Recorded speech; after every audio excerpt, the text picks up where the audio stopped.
Belize. Wake up, Belize. Wake up, Belize. Wake up, Belize. Wake up, Belize. Wake up, Belize. Another day is here. Wake up, Belize. Wake up, Belize. We gotta keep moving, na na na na. Wake up, Belize. Wake up, Belize. Everybody gotta put their time in. Wake up, Belize. Wake up, Belize. Voice our opinion and place your calling. WB. Be yourself, see yourself, this is a show by people. Believe our hopes so to needless reason. Nobody feel left out, it's the vibe we dealing. Let's find a solution, yeah, yeah, yeah. Love, respect, unselfishness and cooperation. That's how we need to build a strong nation. We are the people to make the changes. We are the changes, WB. And all the things that must be happen and I got blue skies. I love to make people get victimized. Let's work together for better, we got to unite. Belize, yeah. Wake up, Belize. Wake up, Belize. Another day is here. Wake up, Belize. Wake up, Belize. We gotta keep moving, na na na na. Wake up, Belize. Wake up, Belize. Everybody gotta put their time in. Wake up, Belize. Wake up, Belize. Voice our opinion and place your calling. WB. Get up, make every day count. Don't waste it, people. Do your part, play your role, get where you need to. Look and tune in from work or in your vehicle. If you got a problem, pick up the phone. Why wait? It's a time calling. It's a show with no matter even if you're at home. Just call in. WB. Wake up, Belize. Wake up, Belize. Another day is here. Wake up, Belize. Wake up, Belize. We gotta keep moving, na na na na. Wake up, Belize. Wake up, Belize. Everybody gotta put their time in. Wake up, Belize. Wake up, Belize. Voice our opinion and place your calling. WB. Be yourself, see yourself, this is a show, my people. Believe our hopes so to needless reason. Nobody feel left out, it's the vibe we dealing. Let's find a solution, yeah, yeah, yeah. Love, respect, unselfishness and cooperation. That's how we need to build a strong nation. We are the people to make the changes. We are the changes, WB. And all the things that must be happen under God blue skies. I love to make people get victimized. Let's work together for better, we got to unite. Belize, yeah. Wake up, Belize. Wake up, Belize. Another day is here. Wake up, Belize. Wake up, Belize. We gotta keep moving, na na na na. Wake up, Belize. Wake up, Belize. Everybody gotta put their time in. Wake up, Belize. Wake up, Belize. Voice our opinion and place your calling. WB.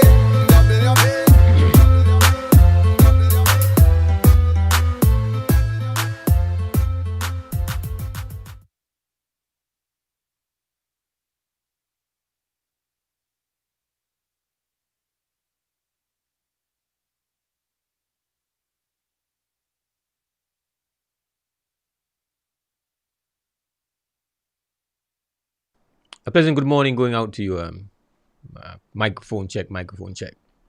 A pleasant good morning to each and every one of you on this Wednesday morning, the 9th of December 2020. And wherever it is you are getting your day started, we hope that you are blessed with excellent health, that your vibrations are positive, that your energy is high, and that you have a little time and space to spend and share with Belize's premier morning conversation, the WB, Wake Up Belize Morning Vibes. I'm your host this morning, Moside, and we welcome each listener, each viewer, each person online, those via our app and those via simulcast coverage on this Wednesday morning.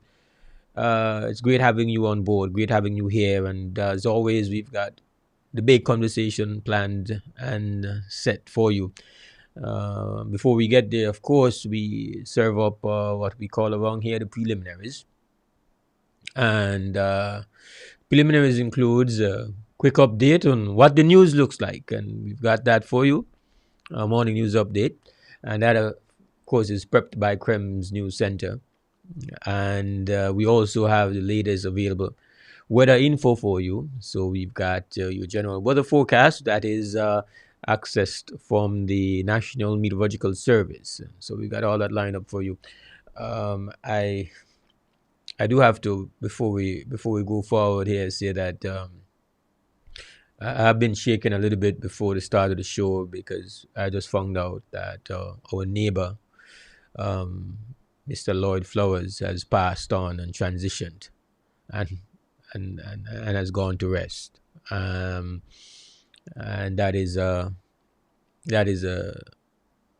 rough news. And so to his family, um, and for those who don't know as Lloyd Flowers, Lady Panades, Palide, as we affectionately call him here on Partridge Street, he's our next door neighbor, and um, with a family, you know. And so I have to reach out to his family and say that our our love and our support are with you. To our team member Christy, we know it's rough. To Miss Sharon, uh, an entire family, children, grandchildren. That's a immense life force that has transitioned here on Partridge Street, and um, trying to wrap my head around that reality right now. But so we're going to talk a little bit more about our old friend after we've completed the preliminaries. Um, right now, we've got to get you up to date on what the weather looks like, and the weather forecast for this morning. Looking at it, cool and mainly fair weather conditions prevail over the area. The 24-hour forecast is for mainly cloudy skies today, little or no rainfall. Partly cloudy skies tonight with the chance of light rain or isolated showers over coastal and offshore areas late tonight and early tomorrow morning. Looking at marine conditions, winds will be northerly to northwesterly at 10 to 20 knots with moderate to rough seas, wave height average 4 to 7 feet. Temperatures along the coast expect a high today of 78 degrees Fahrenheit or 26 degrees Celsius with an overnight low of 68 degrees Fahrenheit or 20 degrees Celsius.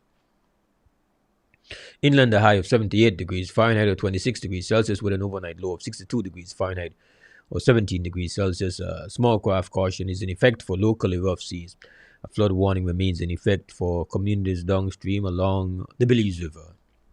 And the outlook for Thursday and Thursday night is for some cloudy spells with isolated showers or light rain affecting mainly offshore and coastal areas of the country. And that is your general weather forecast this morning, Belize. At this point in time, we are going to present to you the morning news update.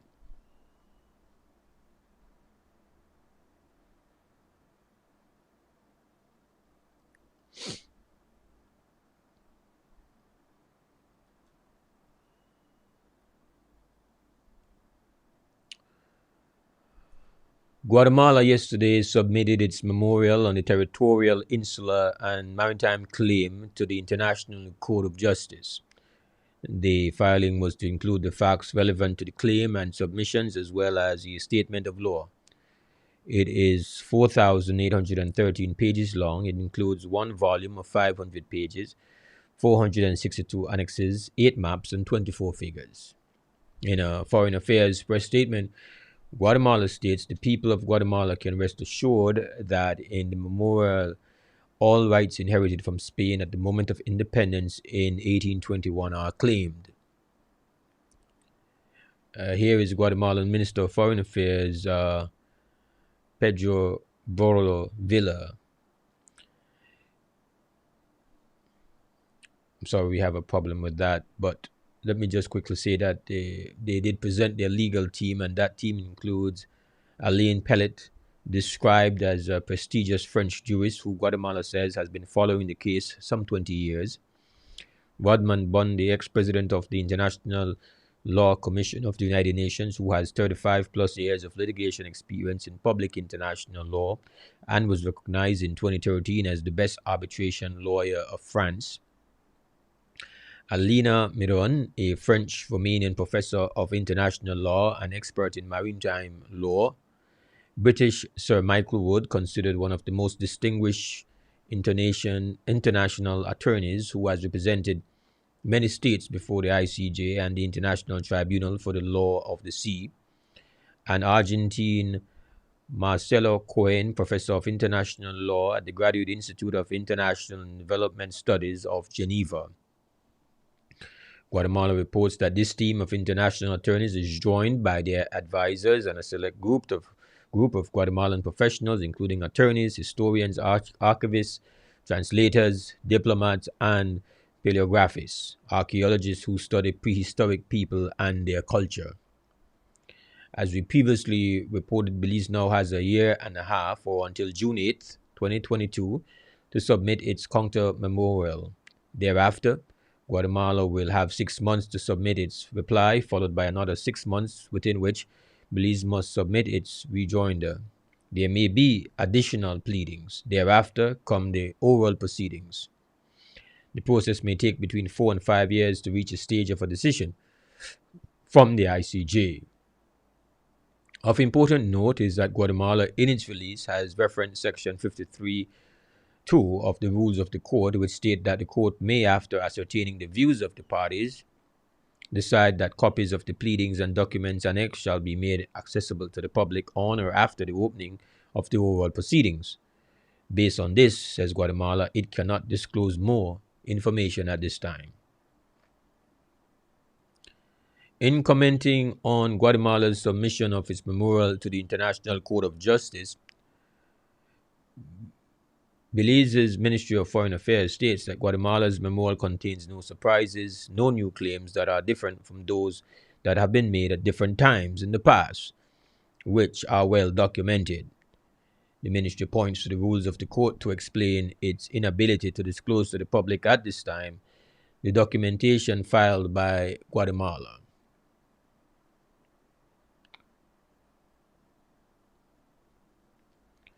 Nonetheless, it provides a hint pointing to Guatemala's most recent and explicit formulation of the claim. GOB says that formulation is contained in a letter from Guatemala's foreign minister to Belize's prime minister on October 18, 1999. The release adds, although the claim to other parts of the territory was not expressly abandoned, Guatemala claimed that the territory between the rivers Sibun and Sarstoon should revert to Guatemala, being an integral part of the Verapaz province. The letter also protested the de facto occupation of the islands adjacent to Belize. Guatemalan government since then have tended to follow the line laid down in that letter and have refrained from claiming the entire territory. GOB also reports that Belize's Office of the Agent to the ICJ and our international team of experts is already preparing the counter memorial, which will resolutely reject Guatemala's claim and strongly assert Belize's claim to all its territory, islands, and seas in accordance with international law. The ministry can also state that, maintaining absolute respect for the court and its esteemed judges, Belize remains confident of its sovereignty over all the territory we succeeded to from the United Kingdom at independence on 21st September 1981, and over all the maritime areas to which we are entitled by the law of the sea. Belizeans can be secure in the knowledge that our rights and interests are well preserved by our local and international teams of experts, and with confidence in the justice dispensed by the ICJ that it has demonstrated in years of adjudicating territorial disputes. Our agent is Assad Schumann, while the co-agent is Ambassador Alexei Rosado. Belize's international legal team is comprised of Senior Counsel Sam Wordsworth, QC, Dr. Ben Jurathowicz, and Matthias Fortier. Junior Counsels Amy Sander, Philippa Webb, Kate Parlett. Support Counsel Catherine Drummond and Jaime Trinidad, and Geographer Robin Cleverly. The release also indicates that Foreign Affairs Minister Honorable Eamon H. Courtney, SC, and Attorney Leslie Menzies represent the government in this process. Michael Perfeet and Godwin Holtz have been named as opposition representatives on the team. After months of being involved in planning Belize's response to the COVID-19 pandemic, Director of Health Services Dr. Marvin Manzanero, who quickly became a household name across Belize after appearances on Ask the Experts, has tested positive for COVID-19. In a post on his Facebook page Tuesday, Manzanero explains that he is very meticulous to the point that he recently began wearing 2 masks. As such, he says he cannot say what happened, but shared that he has been on the ground around flu clinics in Corozal for the last couple of weeks and has been having one-to-one meetings, although all precautions are taken. He detailed that he began with an itchy throat last Friday and was swabbed on Monday via rapid test. He ends his post with the caution it may get to the point where the person who works outside from home may need to start wearing a mask home too. Belize Telemedia Limited has announced a new board of directors. It will be chaired by former business senator Markem Lizaraga. He replaces Alan Slusher, who took over the post after the abrupt resignation of Nestor Vasquez amid a company credit card scandal. Slusher was chairing the investigation into Ned Vasquez, but results were never released ahead of the November 11th general elections. The other board members are directors Marconi Leal Jr., who is also Public Utilities CEO, Jeremy Usher, Jose Urbina, Denise Courtney, Michael Boyne, and Eric Yuse. The corporate secretary will be Melissa Balderramos Marla. When the media conducted an interview with the former senator, the first matter raised was that of the Ned Vasquez investigation. Lizaraga's understanding is also that an agreement has been reached with Channel 7 about a hefty advance for an advertising contract. And that ends our morning news update here inside the WB Wake Up Belize Morning Vibes. We will take ourselves a small break, and then when we come back, we're going to get down to the business of the conversation.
Five, four, three, two, one. All right, welcome back to the WB Wake Up Belize Morning Vibes for today, Wednesday, the 9th of December 2020. And it's time for us now to open up for conversation. As you know, that is our primary mission to get you expressing your views and thoughts. And we are broadcasting remotely. That's the reality of our time. And so we don't have access to both our phone lines. What we do have is our cell phone line, where it is you can link with us and tell us what's going on with you. That cell phone line is at 672-4770. So I repeat it. The cell phone line is at 672-4770. We anticipate that we will be having both our very distinguished co-hosts with us this morning, David Almendaris and attorney Michelle Trapp. They will be joining us. And as I mentioned that, let me just quickly say that besides what you're able to do by calling us on the cell phone, you are able to access us on our Facebook and YouTube pages, where we are streaming live and we are able to see your comments. So whatever you want to contribute, we are once it is we have the time, we are able to get that link and get your views on that way as well. So there are multiple ways that you can be a part of Wake Up Belize Morning Vibes as we proceed into this Wednesday. It's going to get a little glitchy when we try to hook on our co-hosts as they come in. So in advance, we are getting you aware of that situation, and so we got Michelle here. So let me just try to get our folks in, and let's take this call. Graham, good morning, WB. Hi, good morning, Mo. Yes, go ahead. Mose, I'm calling this morning to voice my concern. Yes, go ahead. I went to BEL yesterday to pay my electricity bill. When I got there, the security approached me and he said I must remove my mask. I said to him, I will not remove my mask because one, his mask was not a mask that I felt comfortable with removing my mask. There were people there, and so I said I will sanitize, which, I think is the proper thing to do, but I will not remove my mask. I sanitized and I went in, proceeded to go towards the cashier, and the security literally came in front of me, and he was so aggressive mode. And there was a police officer there, and there was another security and a young lady. And he started to aggress me. And I said, sir, I have a right to come and pay my bill, and I have a right to not remove my mask. I said, there is a law in place that says you must keep your mask on. Nothing in that SI say that I must remove my mask to identify myself to pay my bill. I said I will not do it because I will not put my family at risk. I have young kids. You don't have a proper mask on. I do not know what particles are still in the air. And so I asked him to kindly move out of my way. He said, Mom, you cannot pay your bill because you will not remove your mask. I left and I went into my vehicle and I called BEL Customer Care Service. I informed them of the situation. Still sitting in their compound. The young lady that spoke to me said, Mom, we don't have such protocols. Go back and go and pay your bill. And so I came back out of my vehicle and I went and I told it. as he saw me coming, he came running. I said, sir, do not speak to me because you do not have on a proper mask. You are putting my life in danger. I said, I have spoken to someone inside and they told me to come and pay my bill. This security guard was literally came and started to aggress me again. Aggress you in what manner? In holding me and trying to push me. At this time, there is a police officer standing there. I went to the booth and I said, Mom, I came to pay. I said, Mom, I came to pay my bill. He told the young lady, Miss Taylor, you cannot collect from this lady.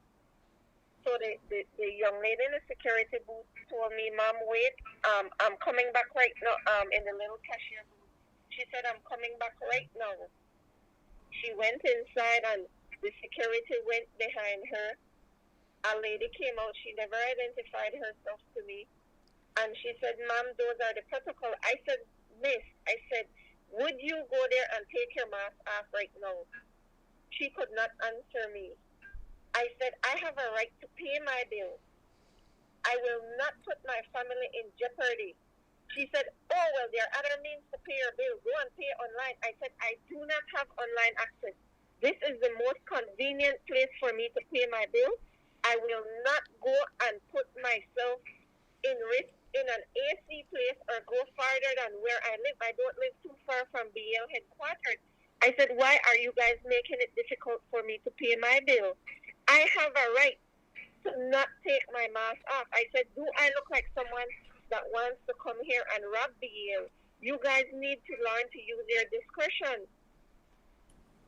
It is. I just really can't comprehend more. Little after that, I was reading that Dr. Manzanero posted that he has COVID. And he's telling you that he was double masking. They are putting people's life in danger by asking you to remove your mask. BL has to come up with something better than that if it is that they're scared of being robbed. Listen to me, Mo. There's a police officer, there's two security. It's unbelievable to me to think that a place as our electricity company or national electricicity company does not have security cameras in their yard. From the time I drove in, they can see my license plate number. They can, they have surveillance camera. There are other ways you can identify people. You cannot be aggressing people. And I did not pay my bill more. I'm not going to go out of my way to somewhere that is enclosed and AC to pay my bill. And I think I deserve an apology from BEL for the manner in which that security treated me. It caused a big scene. We then had the police ask me to leave the compound.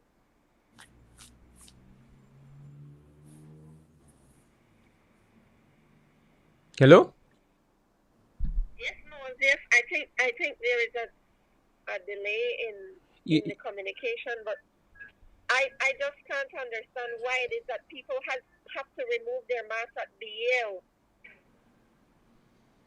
Yeah, they're not the only place that we have heard that has that requirement. We've heard that from one of the banks as well. We don't view it as very safe for your health.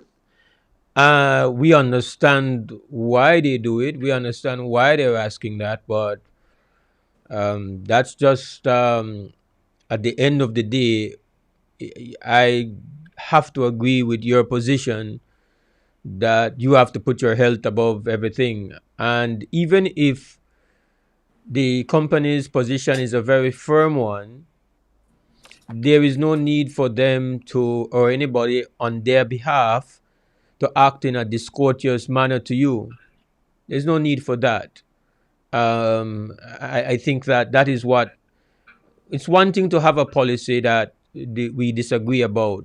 There's another thing, a whole entire different thing when you're going to be discourteous. Because even if you are right, there's no need to be discourteous, especially with a customer. that is not acceptable, and we would hope that the upper management of BEL shares that view. I don't think there's any reason to be discourteous.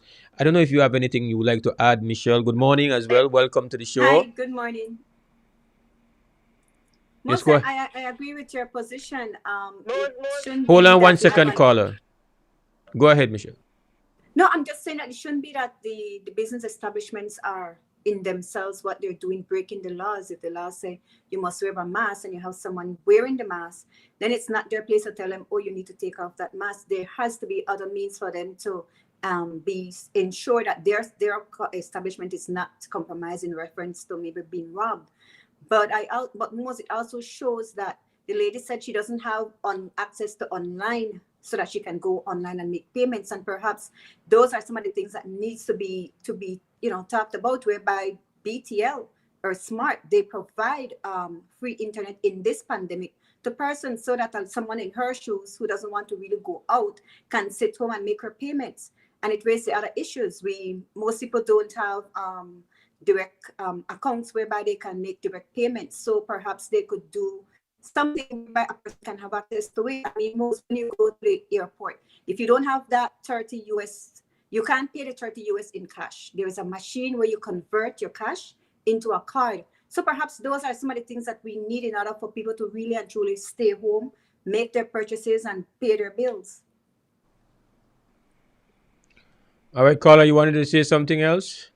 Yes, Mose. I think for me, I think as long as a person has sanitized their hands. Could you talk up a little bit louder for us, please?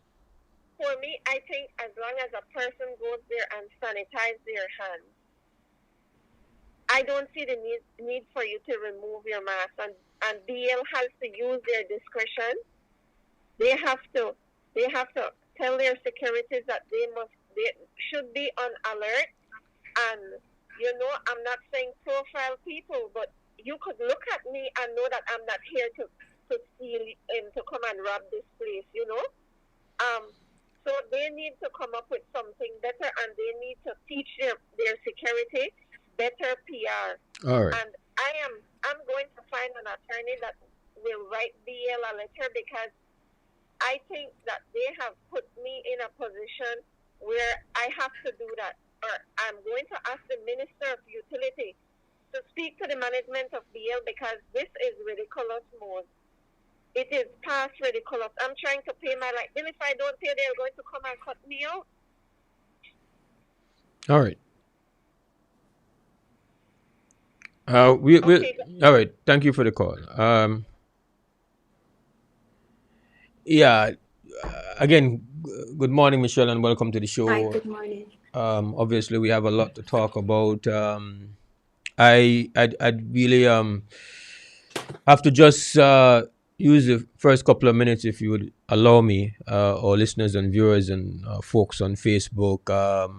We lost one of our neighbors here on Partridge Street this morning.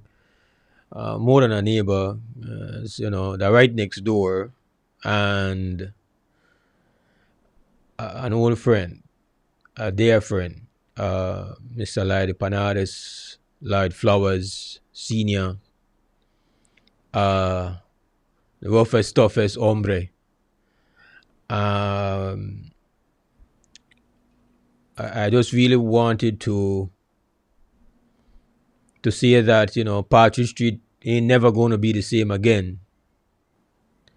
It has not been the same since he's not been feeling well these past weeks.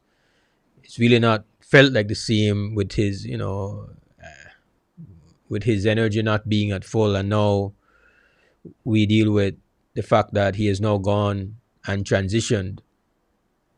And I started broadcasting here on Partridge Street at the age of 18.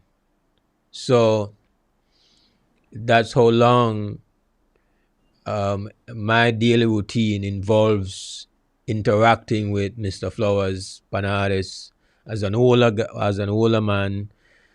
But he really showed me a lot of respect and treated me with a lot of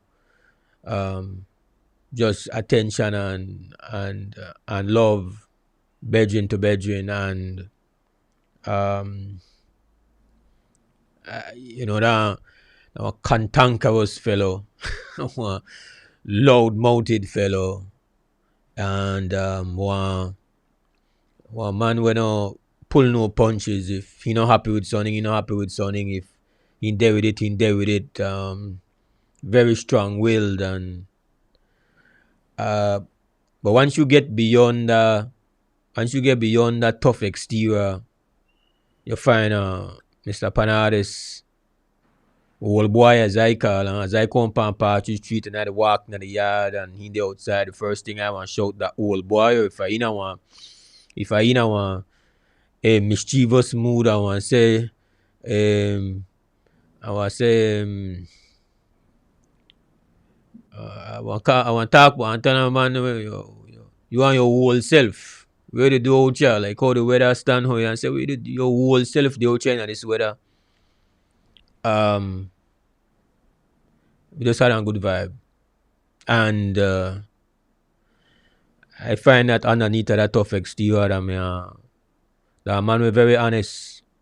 A man was very honest with himself, honest with his faults, honest with his mistakes, not try to pretty up anything. You know that kind of person, Michelle? Yes. We're just honest with themselves, first of all. And then that's where I go for admire, appreciate over these years and knowing Panades, because he got his own reputation on the streets. He got his own reputation as a tough guy and all of that. I believe that I'm more no polite. I don't know Panades like that, but I know polite. And I miss polite.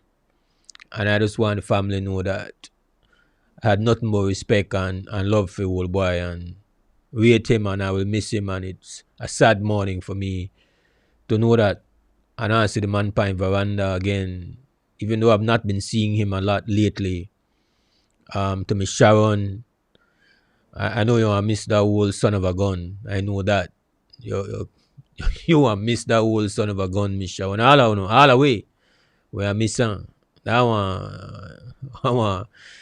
one man who make the energy felt all the time. And like for me it's like a moment where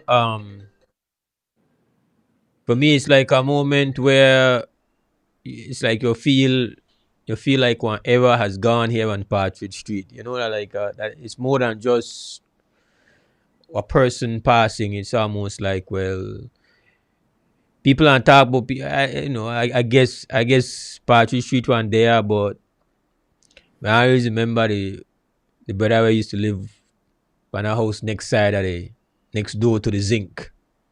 And respect and salute and to the family, Christy especially, where they would we know, to Cindy, to Papi, to Steve, to Mark 10, to Beanie, the whole family. Just I want personally, publicly, which I will do personally as well, publicly just pass the condolences on to the family. But then people were nosing friends. Anybody that has been choosing friends, they know the loud mouth old boy with the next door, So you go. I hope you just rest well, brother lad. I hope you rest well. Rest well. With that said, Michelle, we can proceed into the normal proceedings of this morning. It's yeah. I think man, polite every day. I remember one of the things about polite is that whenever I come out for the show, every day, man say, how you put up with that tourist? You have a cut in, I sick of your tourists. It was not a fan of tourists. Was every morning when you cut him. Yeah. I miss you, old boy. I miss you for real. Lot of stories and lot of stories. Yeah. Yeah, that's good. It's Wednesday. David has indicated that he is going to join us, so I have one at least spot as I notice on the screen for when he come in for put on in. I think he Yes. is here, so make try get him in. Go ahead, Michelle. Make I be technician a little bit, and then you. I don't know what you have as your thing this morning, but let me just get the butter in here. Well, right now, most the only thing, as it relates to Guatemala submitting their memorial, I was anxious to get a glimpse at it, but it cannot be disclosed yet to the public or the media. Mm-hmm. And so, I mean, I saw the press release from the Ministry of Foreign Affairs, hence the reason why I went to the statute to see if that is, I mean, the rules, sorry, to see if that is the case, and that is the position. And at I believe the starting of the oral proceedings, that is where the court will then take guidance from the parties if they want them to disclose it to the public. And so it's basically how we aim. For me, I having read the press release on the Ministry of Foreign Affairs, and they said it's no new arguments have been raised, same old arguments, but I prefer to see it for myself to make that conclusion that there has been no new arguments. That's just my position. You find well.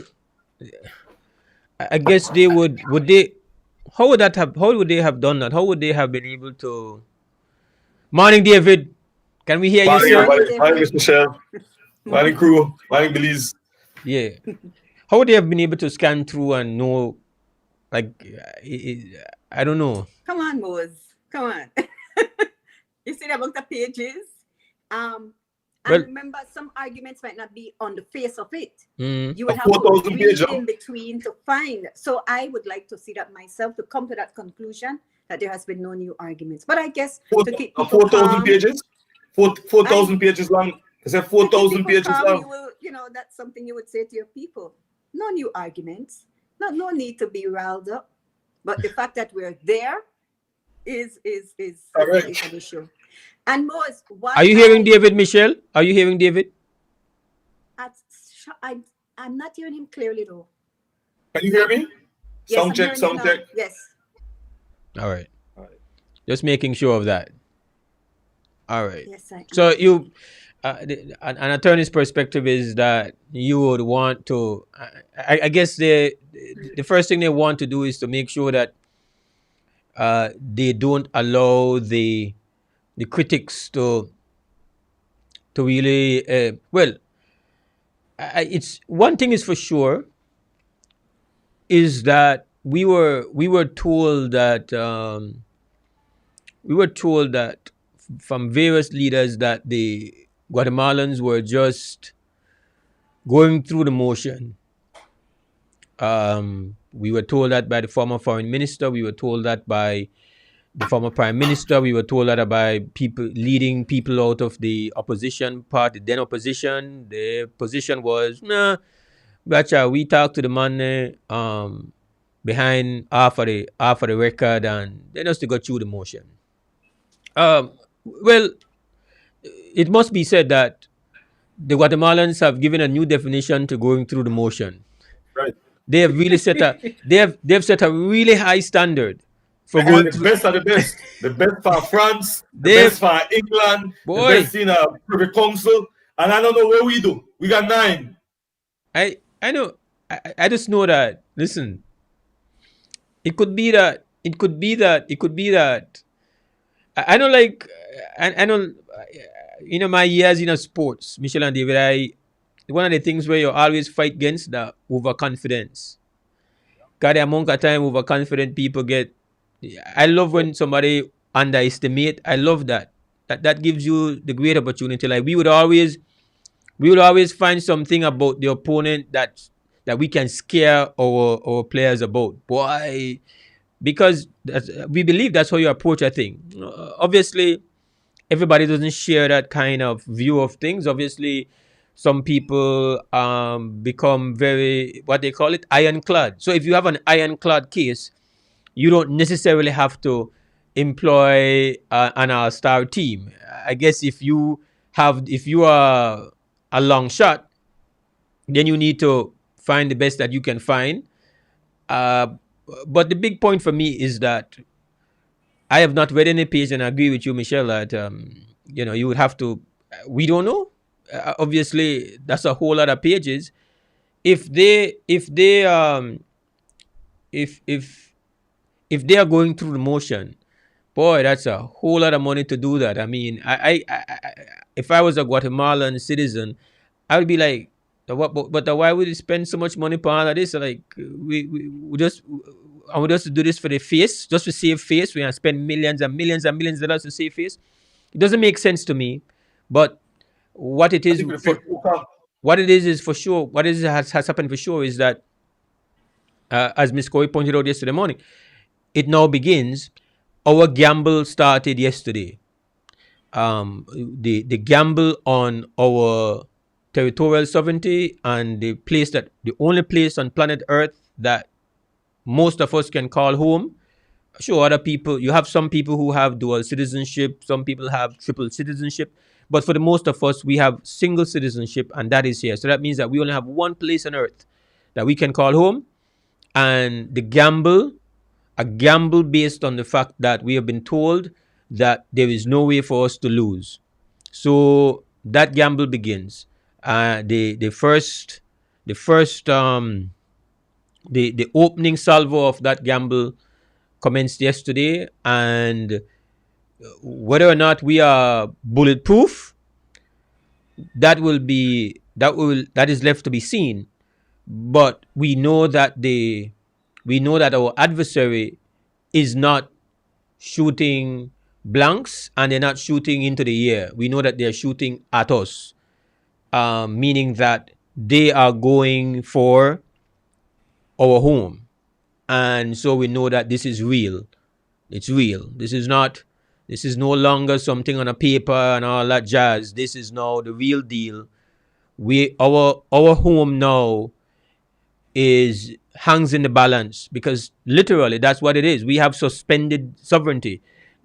People never like hear that, and I don't look for having a full ICJ conversation this morning because there are other stuff to talk about. But it's just for me, that is literally what started yesterday. The suspension of our territorial sovereignty until those people who are part of the panel of the ICJ either confirm or reverse our rights to this place we call home. And there's no other way to look at it.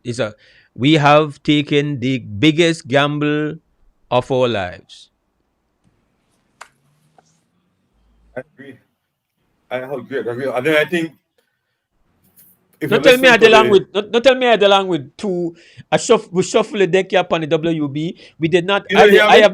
have never asked David what his position on the ICJ is. I have no idea what it is. I have no I idea can tell you, what Michelle's position is on the ICJ. I can't believe that we shuffle the cards, and it's possible that I end up with two two ICJ I negatives. don't mean no. You I never don't mean know, no. Michelle. I don't mean no. I vote no. No.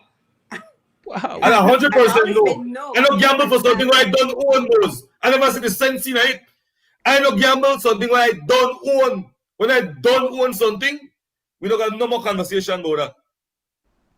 That's my position. I don't own it. Just for the record, Michelle and David, when you were both asked to come and be a part of the WB, did you have to fill out an application? No. Did you have to tell me which party you like, which party you don't like? You had to tell me whether your ideological belief. You had to tell me whether you're ICG or no ICG. Did I ask you anything? No. A lot of people I meet on the street right now, shocked how I talk about crib. They say, boy, the how you could say anything there?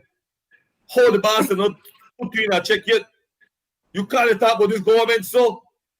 But we have never been political oriented, nothing. We talk where you feel, none of political vibes.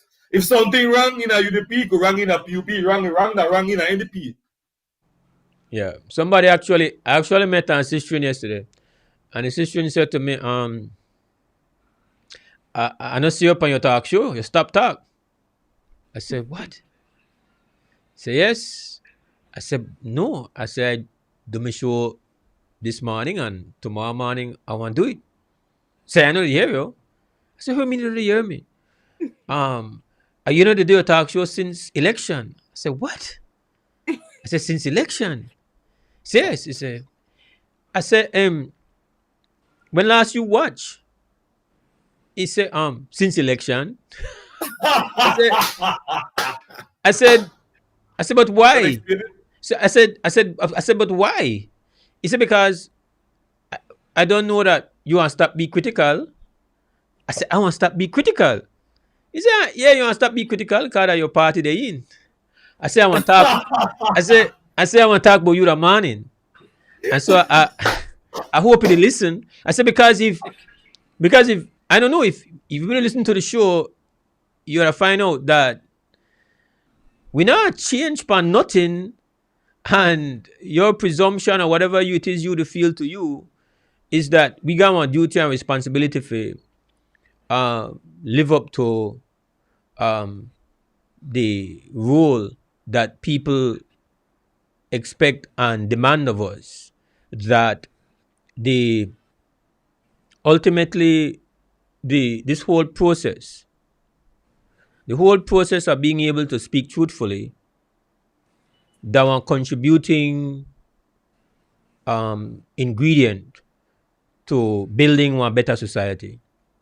And whenever it is you have the loss of that, I believe that your society is going to disintegrate much faster, because then you can look at the United States of America, that literally this country that once tried to push democracy and push freedom and all of that to the rest of the world, they have created quite a conundrum for themselves where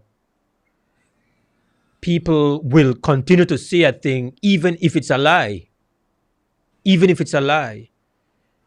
People who have been educated at some of the best universities on the planet, people who know media better than all of us here, they are caught in a bind where they defend lies.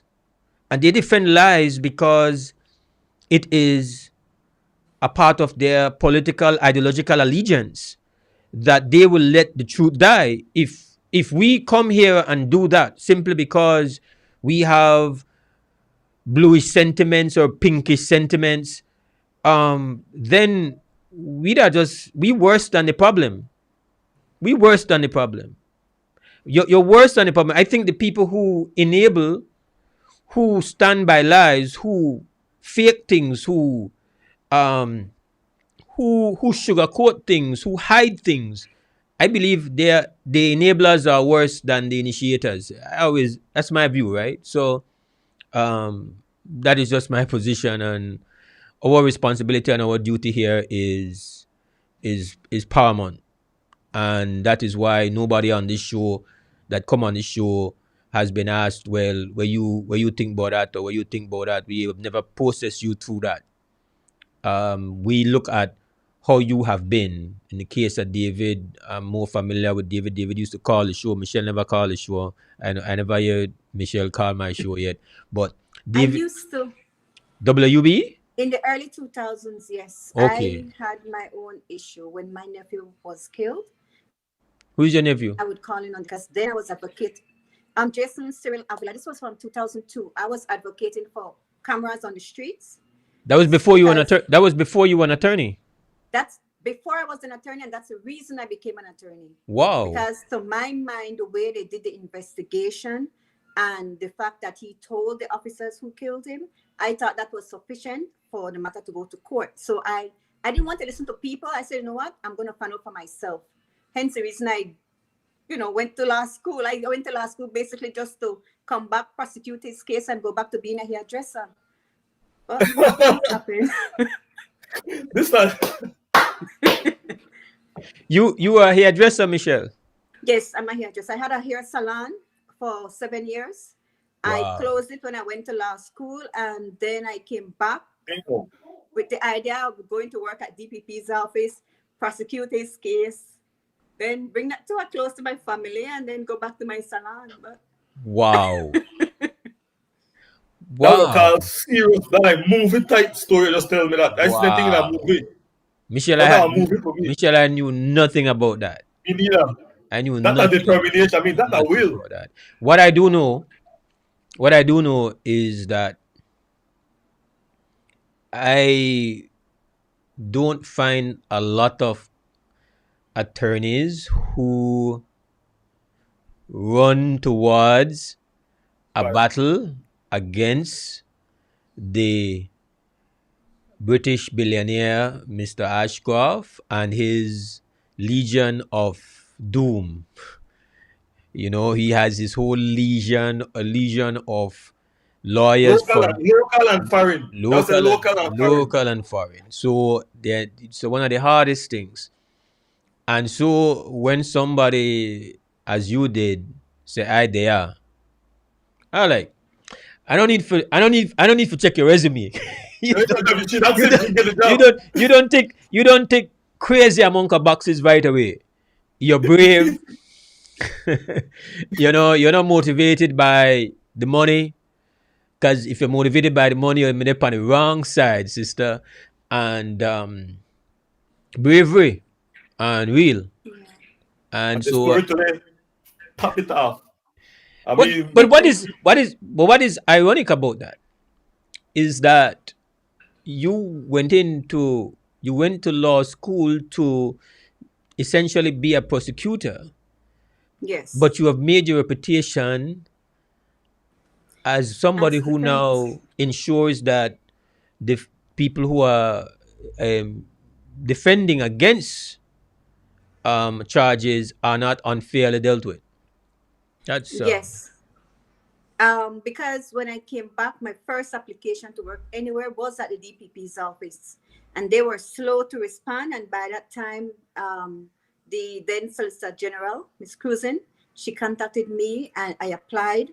And for 4 years, I worked at Legal Aid. And working there, you really work with the vulnerable sectors of your society. And you see where persons come before you, they really don't understand the system, but they're scared.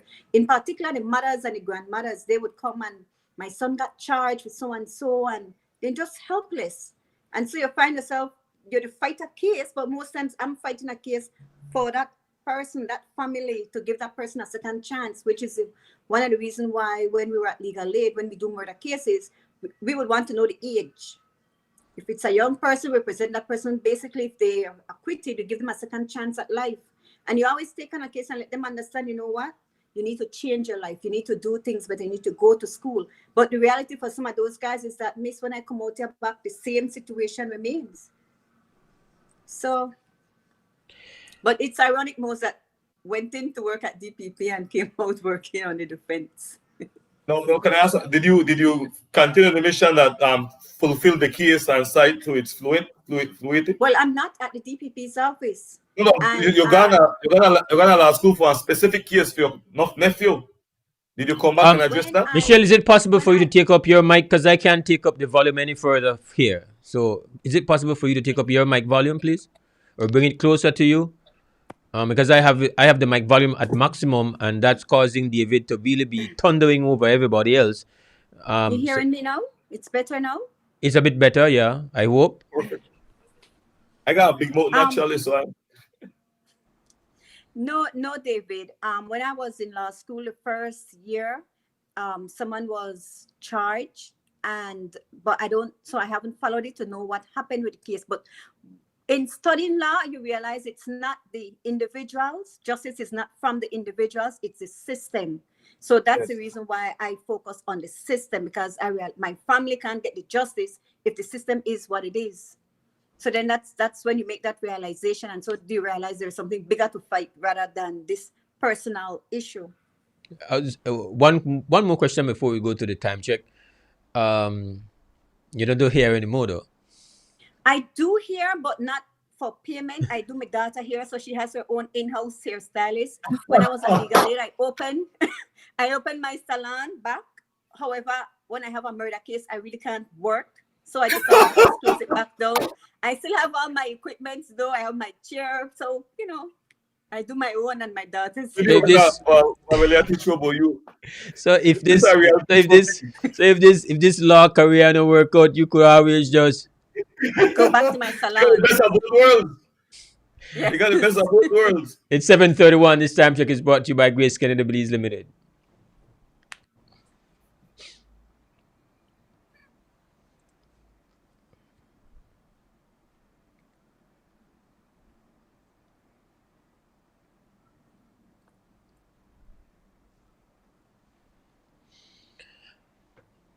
Five, four, three, two, one.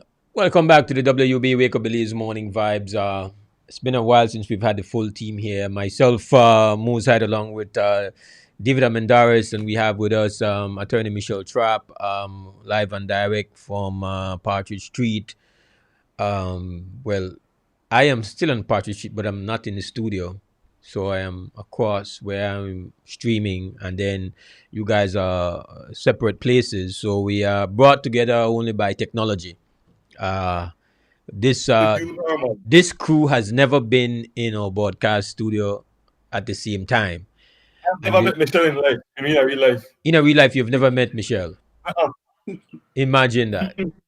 Imagine that. Actually, the first time I met Michelle, I was hitchhiking. Okay. She gave me a lift.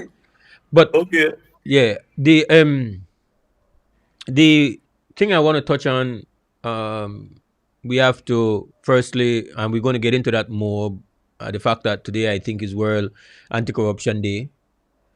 So I believe I would hope that I know I saw a release from the Belize Peace Movement. I would hope that Miss Brother Bobby would. He said he was trying to get in yesterday to talk a bit about the ICJ thing. So, Brother Bobby, if you do have the time, if you are listening or watching or LinkedIn, feel free. Give me a link. The telephone number is 672-4770.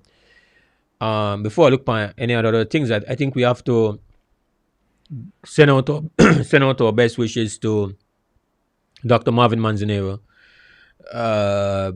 who has the COVID, and I am very happy that he made mention of the fact that it would appear that we need to consider wearing our masks at home as well. I spoke about that yesterday. That's what what's the name of the dude again? Dr. Anthony Fauci. I could Tell never. Dr. Anthony if you want. Anthony Yeah. Fauci. Fauci. Yeah. Yeah. Italiano, you know. Fauci. All right, had mentioned that, and so I, read that. I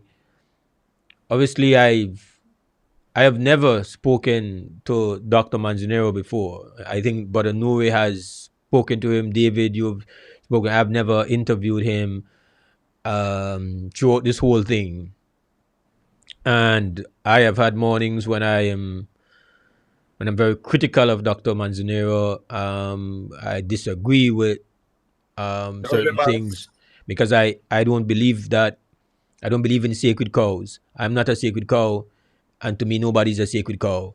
If I think that you're doing something that I don't agree with, I will say so. That doesn't mean I'm right, but it does mean that I will be honest. That's it. Because I've been wrong. I've been honestly wrong many times. So yeah, yes, I've been honestly wrong. I've been honestly wrong many times. But so this is not a case of begging friends or anything like that, or for those who look upon it like anybody's a sacred cow and anybody has been perfect. But one thing I will say about Dr. Marvin Manzanero, when everybody else disappeared, he was the last man standing. And like so many of the people, he could, in his position, I imagine, have played it more safely. He could have just been sending out his troops and stay in a safe harbor. He could have. And it would seem that the most likely situation for Dr. Manzanero is that he got COVID because he went into the heart of the battle.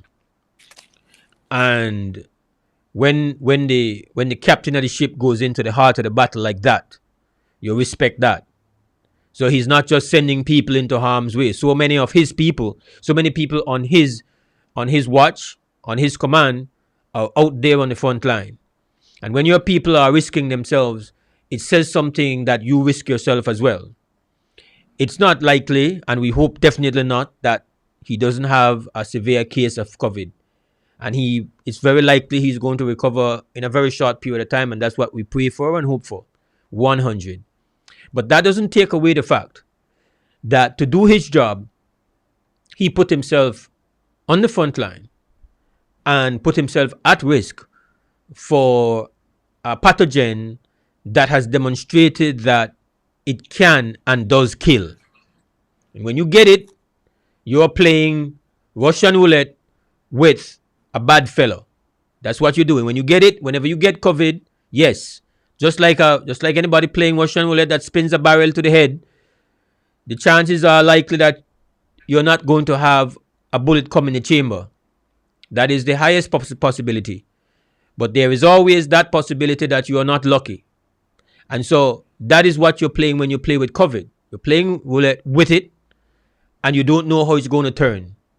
Because they still don't know, yes, pre-existing conditions, yes. But there's still so many people who don't have pre-existing conditions who have died. And people young who have died. People healthy who have died. We don't know. So we wish Dr. Manzanero the best. We want him to get better. But we also want to recognize the brother. Recognize that in the midst of the greatest battle of our lifetime, that for better or worse, he was our guy. And Is our guy? No, what is? He was our guy in the sense that at the end of the day, Oh, in the back. yeah, he has been there.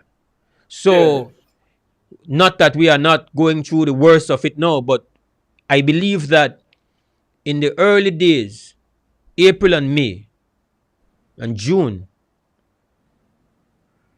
ironically, we were at our highest level of fear. There was a lot we didn't know. What happened to we know that outer bad behavior? But back in April and May and June, the level of fear in everybody, we were stricken by fear. You didn't know. You were seeing images of what was going on in all these countries, and so we were living in that fear. So, in my view, at that time, he was the man on the spot, and he has never come across he's never come across anything less than professional and dedicated. Give him that respectful, and we want him to recover, and we want him there. Respect to Dr. Manzanero.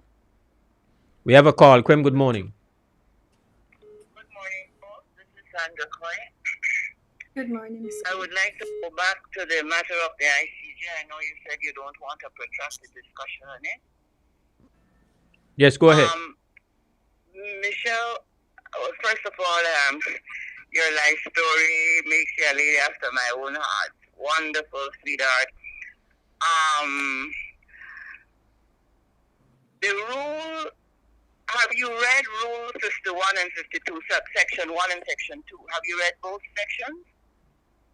51 and 52. I read Rule 52, subsection 1 and 2. 1 and 2. Have you read both 52. sections? Yes, I have. Yes. And what is your response to the first section? Because you see, I read it in English, then I went to the French because I wasn't comfortable with what I was reading. So I went to the French, and the French does not match exactly what is said in English, what is understood in English. But in the section 1, the court can, if it is in sitting, in session, And if it is not in session, the president can release written documentation to any state that is authorized to appear before the court. It didn't say the parties to the dispute, any state. So I read that to understand that any state that is signed on to the ICJ is automatically a state that is that constitutes a member of the group over which the court can exercise jurisdiction. And my question then is, well, will Mexico be allowed to request those documents? Because Mexico has a claim to Belize and has articulated such a claim. And Honduras has a claim also. And if those two states can obtain the documents, then why can the people of this country not be made cognizant of what is being claimed and all the facts pertaining thereto? Because under the United Nations Charter, you are not allowed to create a stateless people. You see, you argued just now that our statelessness began. It didn't begin now. It began when we to the agreement. The minute we signed on to Guatemala that we would take it to referendum, we had agreed we entered into an agreement to seek the annexation of Belize. All of Belize or a portion of Belize. That happened at the signing at the OAS. You mean a special agreement? I argued that you are creating you have no right under UN law to take away nationality from a person, because that is what you are ending up doing. And so come to Section 2 now. Section 2 doesn't say that exactly what they are claiming it says. And what was or will be the position of the state party Belize when it is asked whether it should be revealed or not? That is curious to know. You see, what will be the position of Belize? Because there had to have been a position. And go to the French, and that's the other problem now. I am fluent in both languages, Michelle. Wow. I say this not for vain purposes.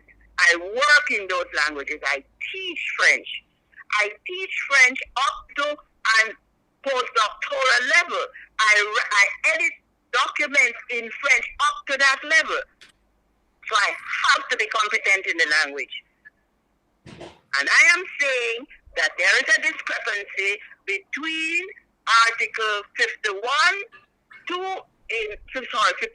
2 in French and the English.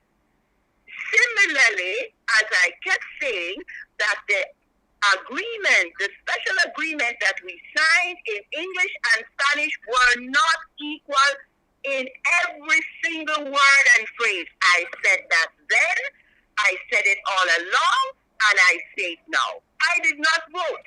I was not going to vote on a document, one, that was incorrect grammatically, incorrect in content and fact.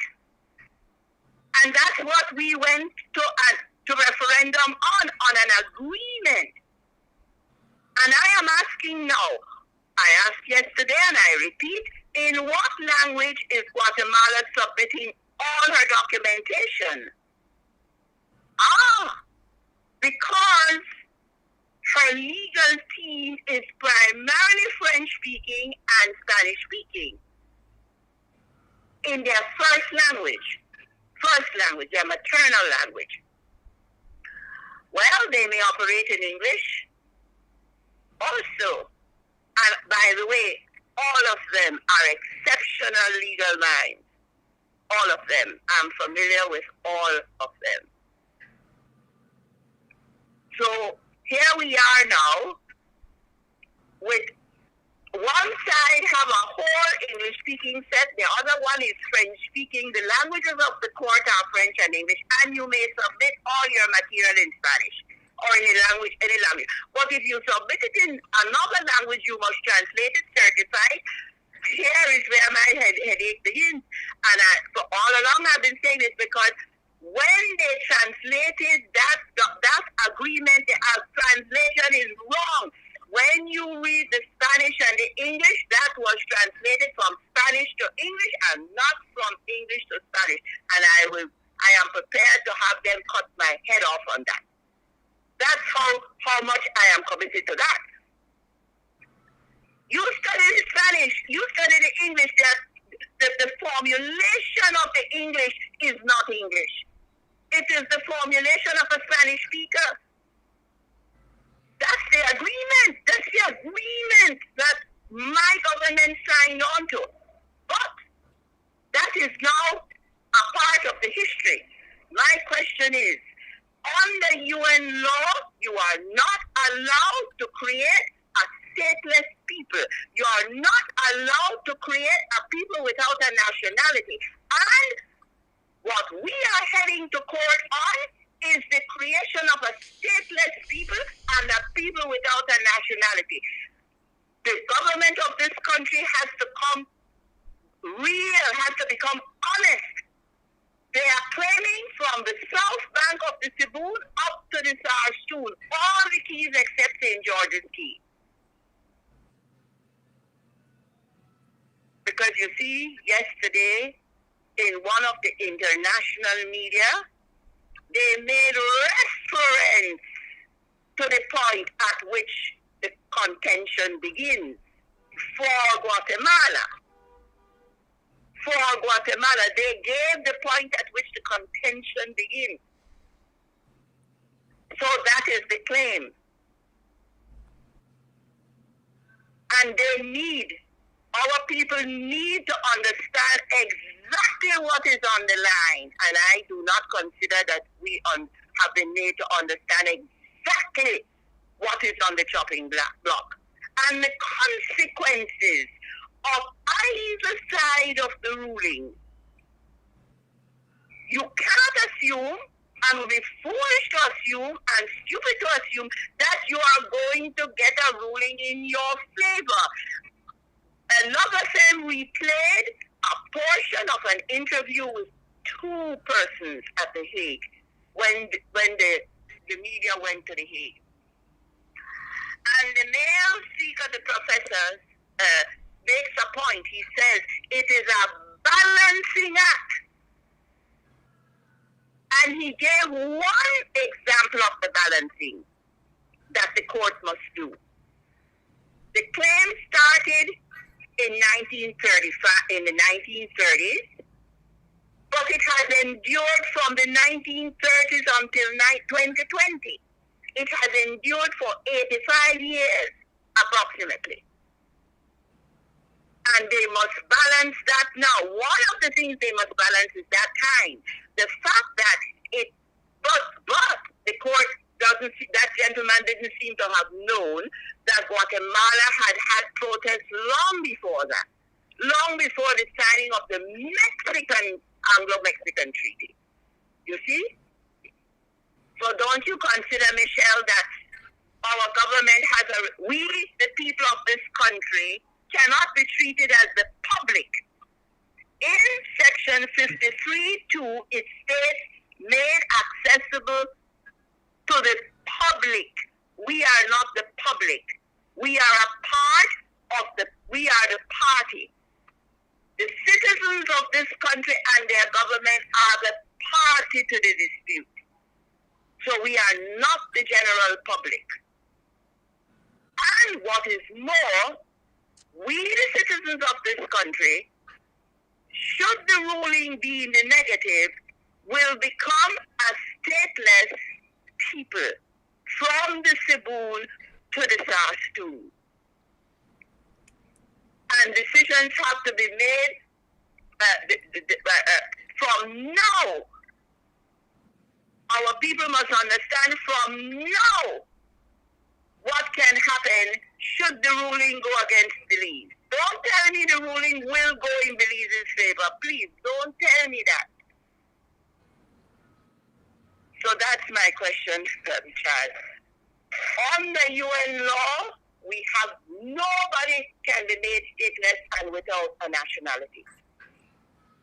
So the citizens of this country are facing that dire possibility at this moment in history, in their history. They have a right to know all the details of their possible demise. They have a right to know that on the UN law. The very UN that pays the ICJ's cost. It's not as simple as it appears at all. None at all. You have to tell our people, they have to be prepared for what may happen. They must be prepared.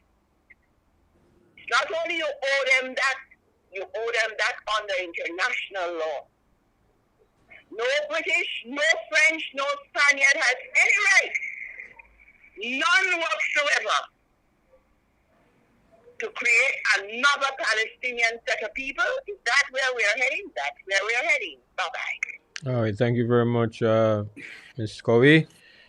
You want to add anything to that before we go to break? You're asking me more? Yes.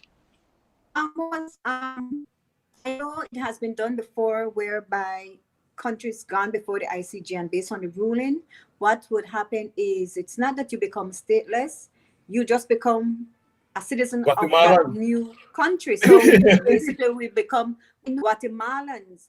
And basically what would happen is that there would be a transition phase of some whatever period for our documents and so on, so that we could get Guatemalans, if that is the case. And then there's the issue as it relates to the us not being able to see what was filed.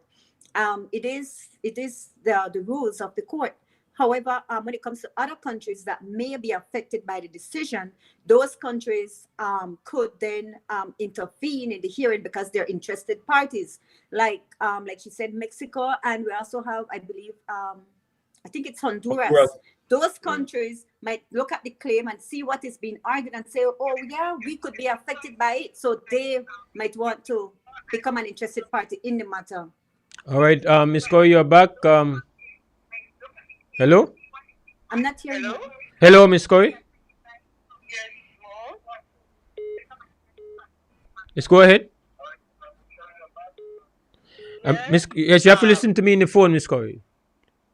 Michelle, hello, Michelle? Yes, ma'am. What was the first part of your response, honey?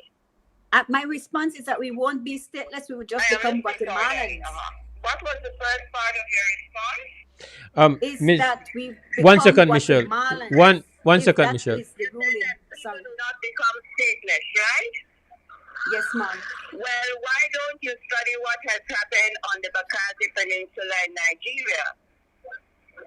I looked at there is two, I think Nicaragua close to home. We had a case with Nicaragua and Costa Rica. No assurance, sweetheart, to tell the legions that they will become Guatemala.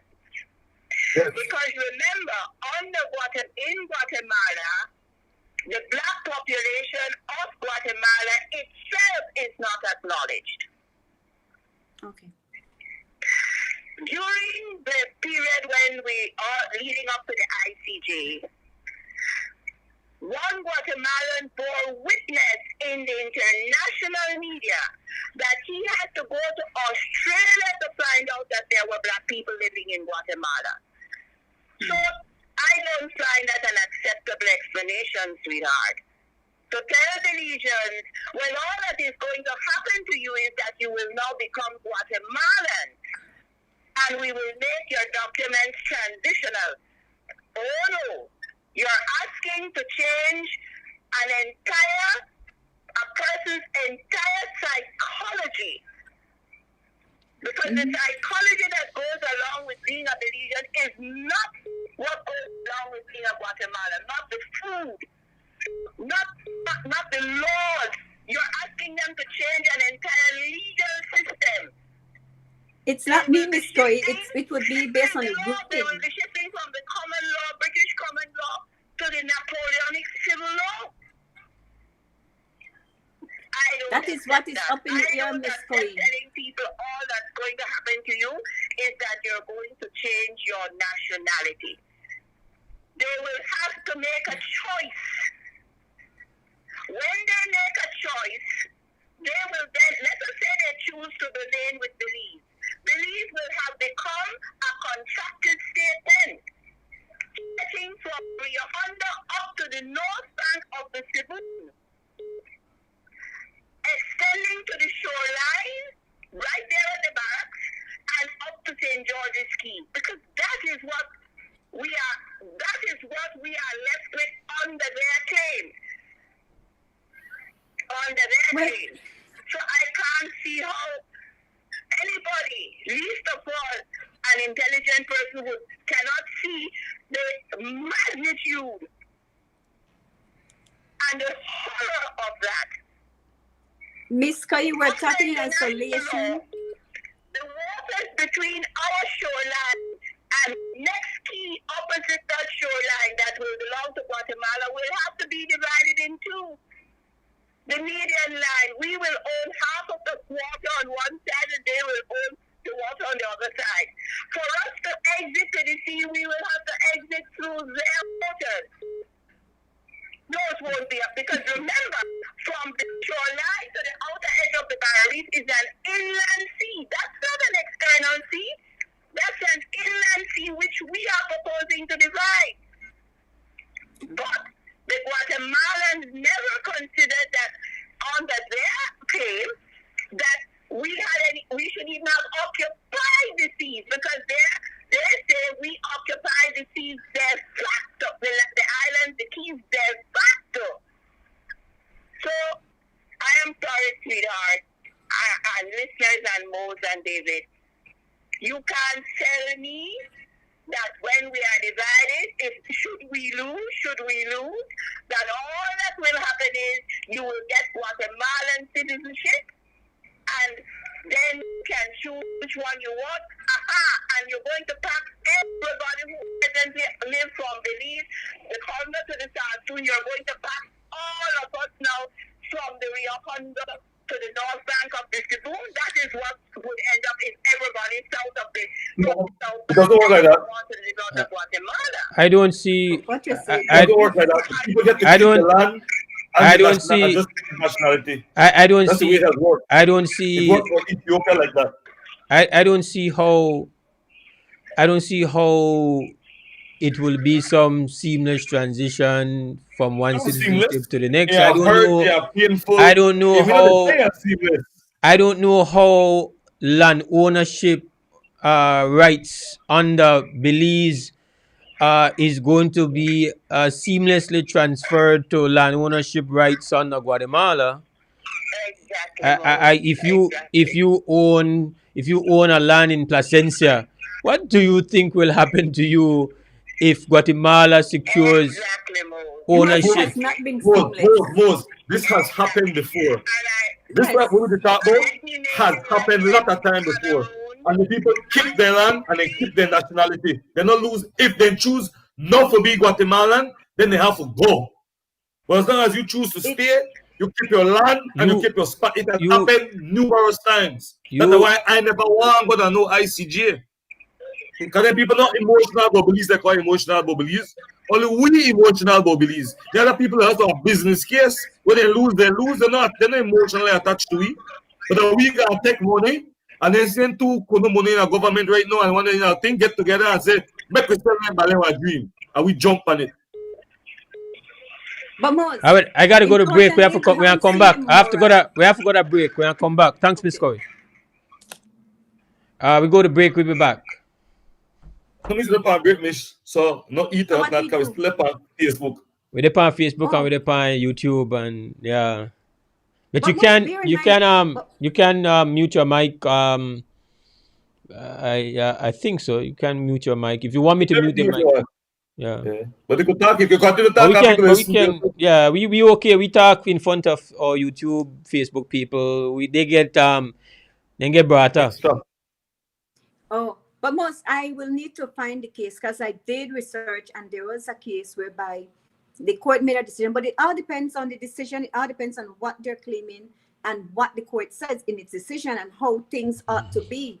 And so, but being part of Guatemala, that is the case. That is one reality, but we don't know until that decision is made. I'm not certain of the countries, but I know that there is a case whereby There was one persons were between saying, Nigeria and Ethiopia.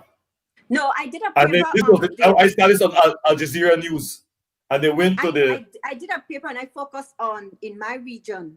My paper was focused in the region. So it would have been a country like maybe Nicaragua, Costa Rica, or Honduras, whereby the court made a decision and a portion of that country belonged to the other country. And so they had to find ways. They set up a commission for the people to streamline how they're going to make the transition phase. And it affected the indigenous people because they had a way of fishing that was illegal in the other country that now they're a part of.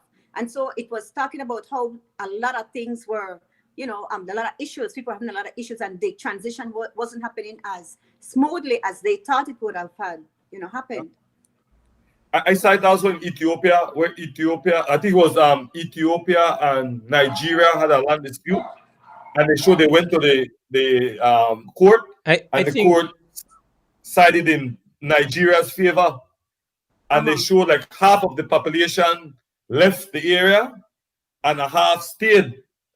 And they show how families stamp a passport and this.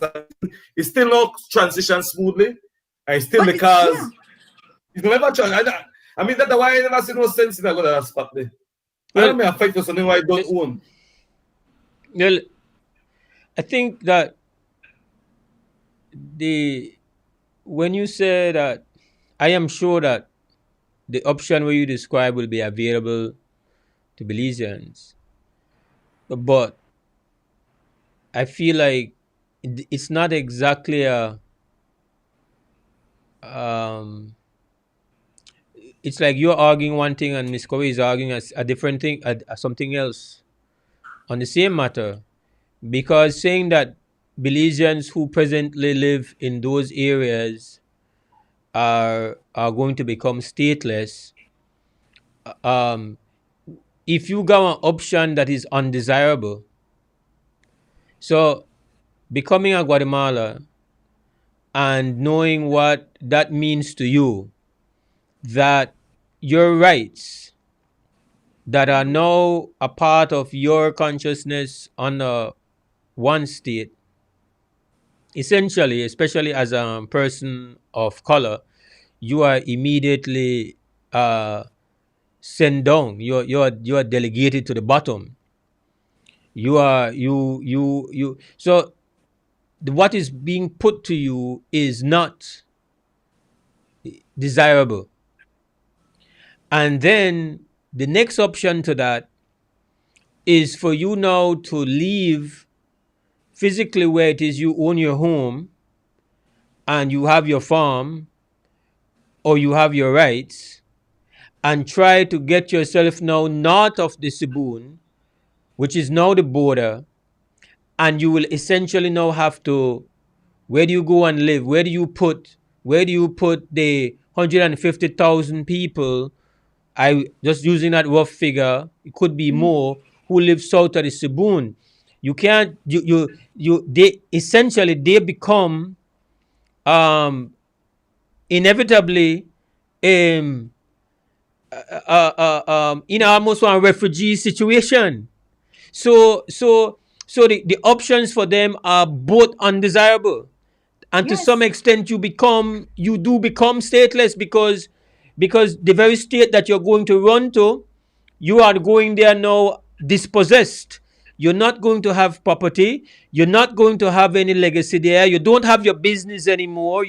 All that has been taken away, because you're coming now to a place that you all of a sudden now you have North Sibun Belizeans and South Sibun Belizeans, just by a ruling of the ICJ. If that were to go that way, You know, I know south of the things that are be Guatemalan. Yeah, So but protect Belizean out of that. yes, but Belizeans would be, you would have Belizeans. You wouldn't have the state of Belize, but you would have Belizean.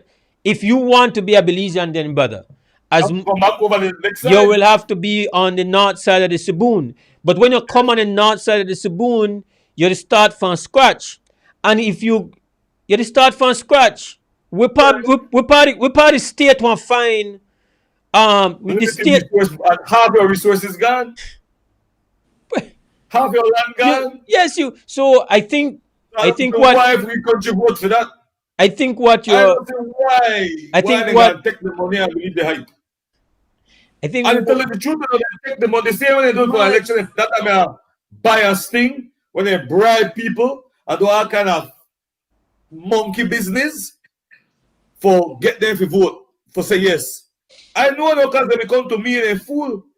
And I make them know there's no way upon the face of the earth I want gamble my country. I don't gamble. You know, I said David, I know pity pat. So why gonna pity pat now with Belize? Never. Most, I think, and I don't have any resources here with No, me, but I I'll think we try my- first need to discuss what is statelessness. When we say a person becomes stateless, what does it mean, so that the average person on the street can get an understanding of what we mean when we say stateless, so that they could understand it.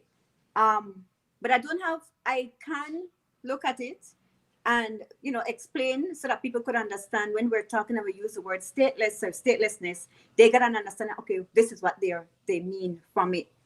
Because you do have Palestinians that you do have Palestinians that live in Israel.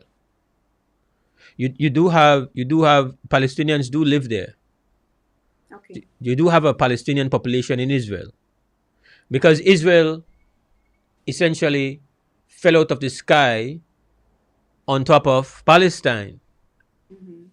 So where it is they occupy and they said this is Israel, then the Palestinians, I imagine, and I would have to look on that and research that, you either then become one part of the state of Israel, but in your heart you're a Palestinian, and in the heart of the people who live in the Palestinian territory, which is not a state, and that is why they are called stateless, because the Palestinian territory it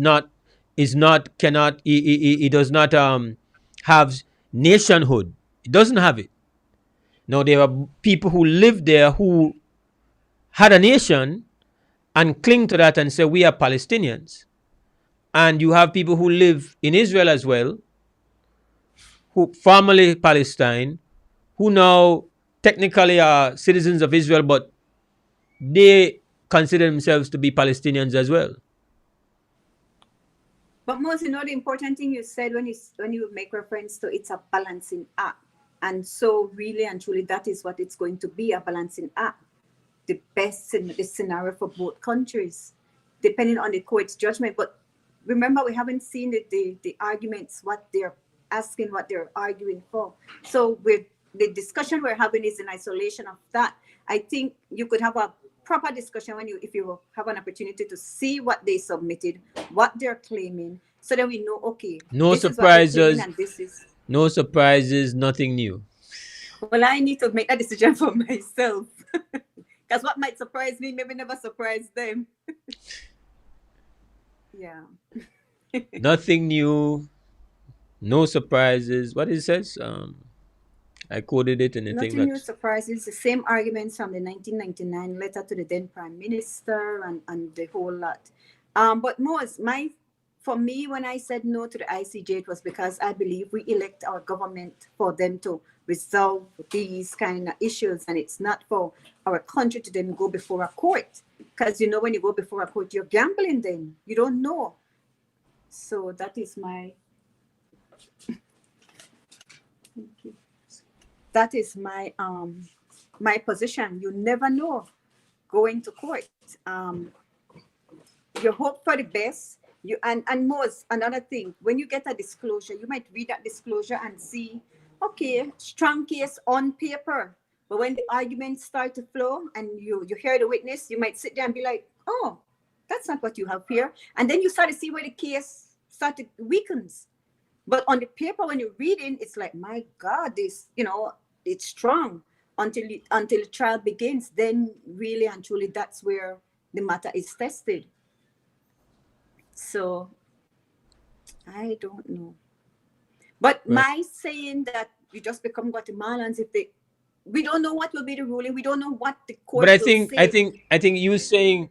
you saying that was kind of like, anyway, we got to go on. Let's go back. 5, 4. Okay, Where's David? David. 5, 4, 3, 2, behind 1. that door. All right, welcome back to the WB Wake Up Belize Morning Vibes. Coming to you on this Wednesday morning, the 9th of December. We have a call. We don't know where David has gone. Krem, good morning. Hi, good morning. I've been listening to all the interventions with regards to the ICT and Guatemala and so. And I have been one to constantly state one of the interventionists said that the UN cannot make people a stateless situation. But they don't need to do so, because with the migration part of the United Nations, which I've insisted, I've called several times for people to read it, the summary is like in 41 pages. With that migration part, there's nothing, you would end up stateless in here between now and 10 years' time without anybody even knowing it. That is why the movement of refugees, it doesn't matter if you're seeking refuge from war, anything that a human being considers that they need refuge from is good on that plate. Whether it's I'm earning a good living here, but I could earn a better living there, I seek refuge in that country. I mean, I'm being a bit sarcastic here, but please, people, read the migration part of the United Nations, because the open society, this global open society that is being fed as it has a lot of labels in the political arena, and everything sounds kumbaya. The world, and if you want your nation state, as you said, this is our only home, you would be considered within those United Nations, etc., you'd be considered a nationalist. And oh my Lord, that is such a bad word nowadays. You would be considered xenophobic, and that we cannot accept that. You would be considered as discriminatory towards others, and we cannot have that. So I understand the passion, because I myself am passionate about my country. But if we don't understand the global open society migration pact that the United Nations have, they will never have to have a resolution to say Belize is stateless or Guatemala. No, it happened like what the song says, suavecito, but we're not paying attention. Thank you. All right.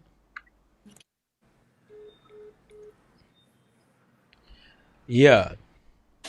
Can I just sneak in this, that we have to give away 2 packages this morning,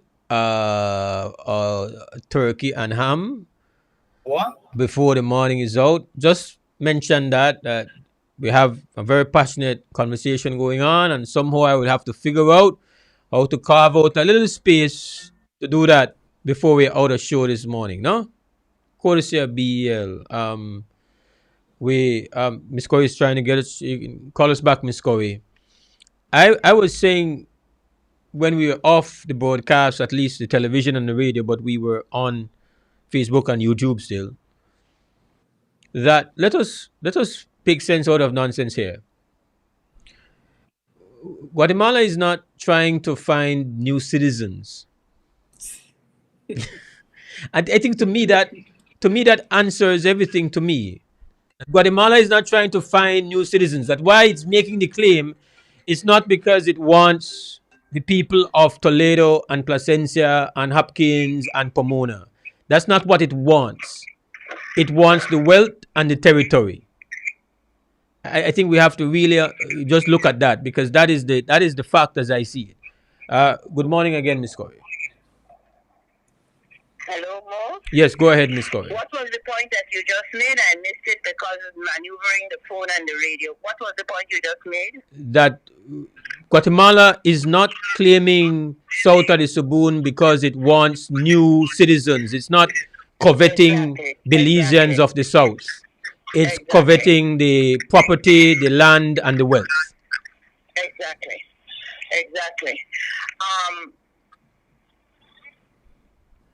We have to understand why the UN structures evolved. Yes, humanity wanted world peace and all of that. As a matter of fact, it was a Belizean woman, Miss Helen Taylor, who would work with one of the early architects of the United Nations concept. Miss Helen went to live in the United Kingdom to study ballet, and in the process of living there became involved in the whole move towards a globalized, united, peaceful world. But the United Nations, as we have it and know it now, with all its structures, including the financial structures, evolved as a consequence of the Second World War and the decolonization that had started. I have said many times on this radio, when the Indians began their movement of independence, by the middle 30s, Mahatma Gandhi would begin a non-cooperation movement with a determination that nothing but independence was what they would accept. So the British then had a problem. Consequently, Winston Churchill's response was that he would not preside over the dismantling of the British Empire. The war comes to an end. Europe is in shambles. 40 million plus dead. Displaced persons an equal amount. Shambles. Europe could not afford to lose its colonial world. It couldn't afford it. But the colonial world had begun the march to independence. So the only way they could guarantee continued access to that colonial world was to bring all the resources of the world into a single bank. That is what happened with the United Nations. It's a good and beautiful idea on one side of the coin. And on the other side of the coin, it is an ugly reality because it deals with consolidating the resources of the planet to ensure the continued survival of that colonial world. That's the colonizers in that world. That is what that was all about. The IMF, Bretton Woods, everything, including the ICJ.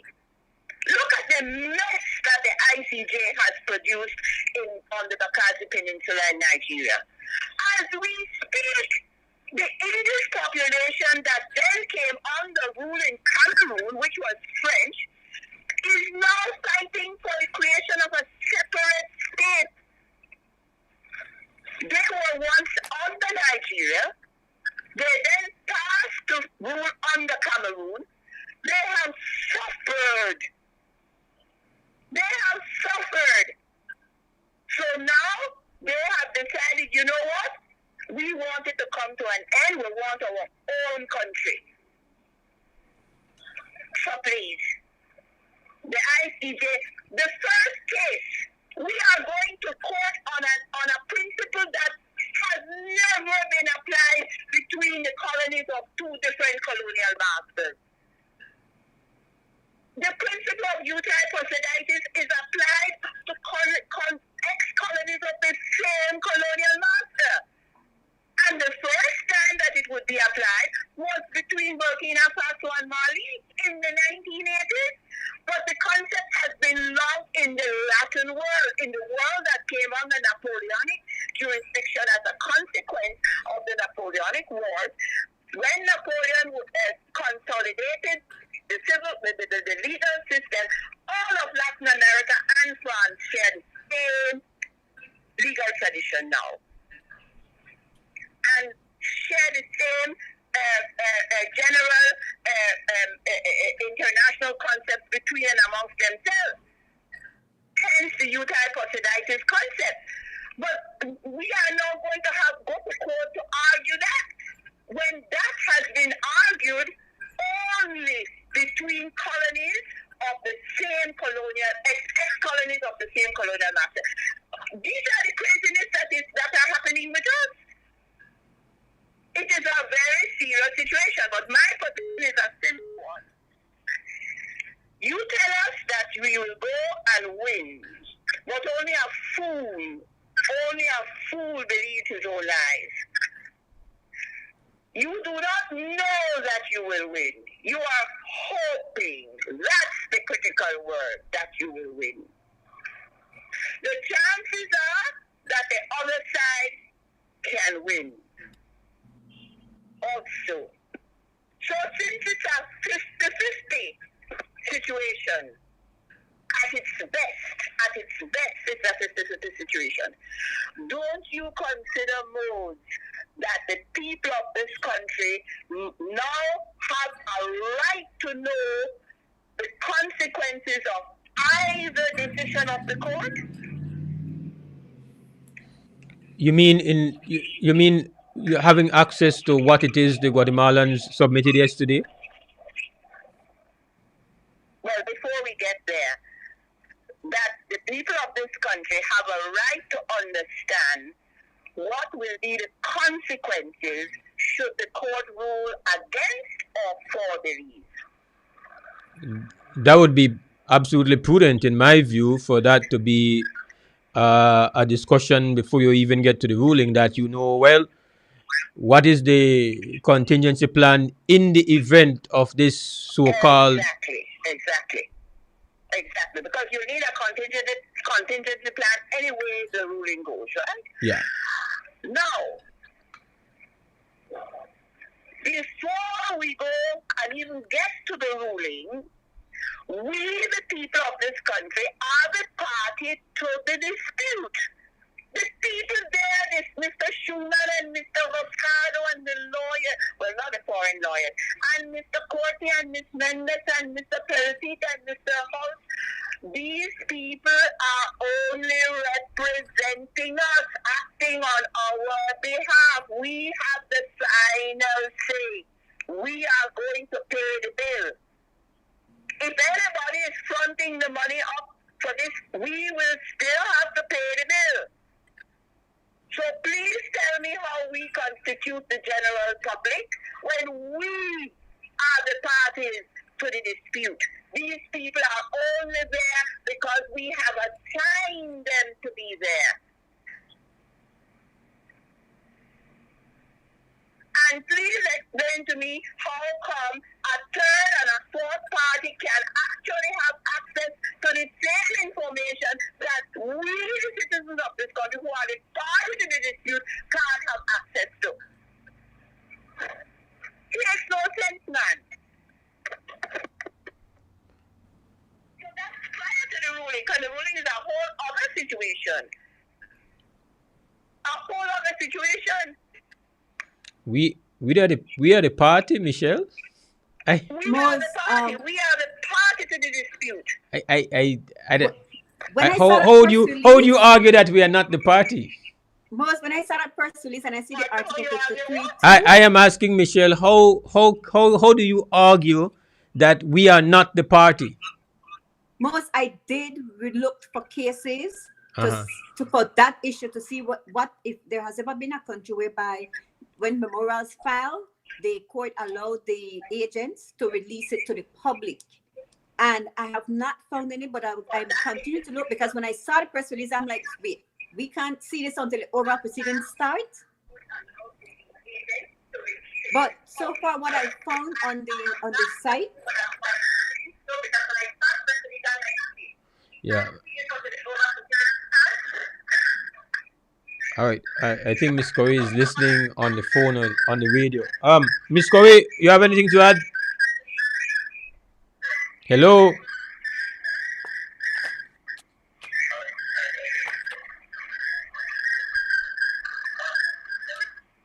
Yes, dear? Yeah. Yes. Hello? Yes, Miss Corey. We have you online, but I think you are listening to us on the radio or on the TV. And Oh, I'm sorry. I wasn't speaking. I was just trying to hear what Michelle is saying because I can't hear her through the phone. oh, Oh, okay, So I sorry. turned up the radio to try and hear what she was saying. okay. Because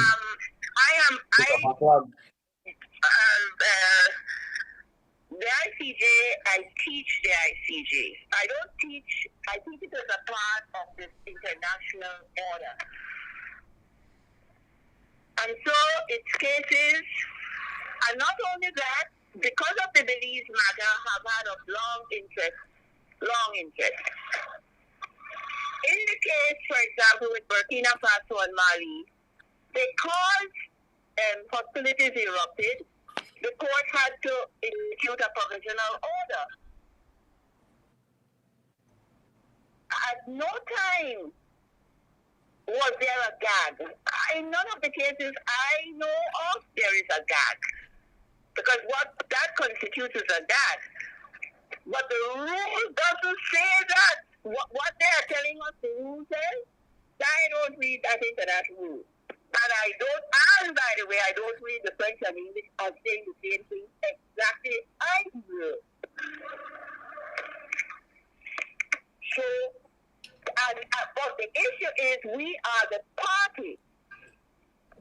This country operates on a two-step model. Sort of two-step model. Switzerland is a direct democracy in its majority of governance with representative government for some things. We are representative government elected by the people, but we also have a legislation that allows referendums, which means that you have a dual situation there, direct and representative democracy. Therefore, but even if we were only a representative democracy, the people are just that, representatives.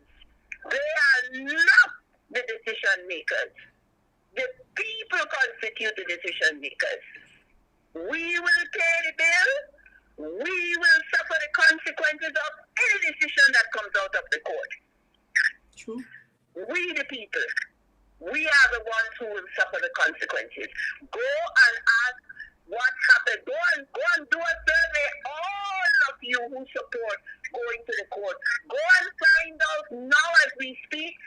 Do an interview with the Anglophone population of Cameroon. Go and find out from them. We are being asked to accept that the Belizean population, from the Sibon to the Saskatoon, all the keys except the Georgia keys, will just what? Stay where they are. They won't be allowed to stay where they are. With embarked St. George's and Hamburg Skido. I think Hamburg Skido in the question. Population within the larger Guatemalan population. And if they don't accept that, then where do they go? They will have to come north of the Sibon, up to Corazon. That's the reality that we must also face up to. And our leadership is the one that must tell us the truth. Not me, not you. They must tell us the truth. Because they are the ones that were elected to act on our behalf for our safety and our security. That's their first responsibility. To ensure that the citizens of this country are safe and are secure. And you can't tell me that situation now at the court is anything that's safe and secure. No. all right. Michelle, you were saying? Yeah, was the ICJ recognized on who all have local standard is state. And as far as the state, your state, the representative or the agent would be your Minister of Foreign Affairs. Hence the reason why whenever there is any statement by your Minister of Foreign Affairs, that statement can form part of whatever the court has before it in making their decision. I looked at the statute last night briefly, and I did look at the 53 subsection 2 because the rules, because I wanted to see whether or not what was said in the press release is accurate.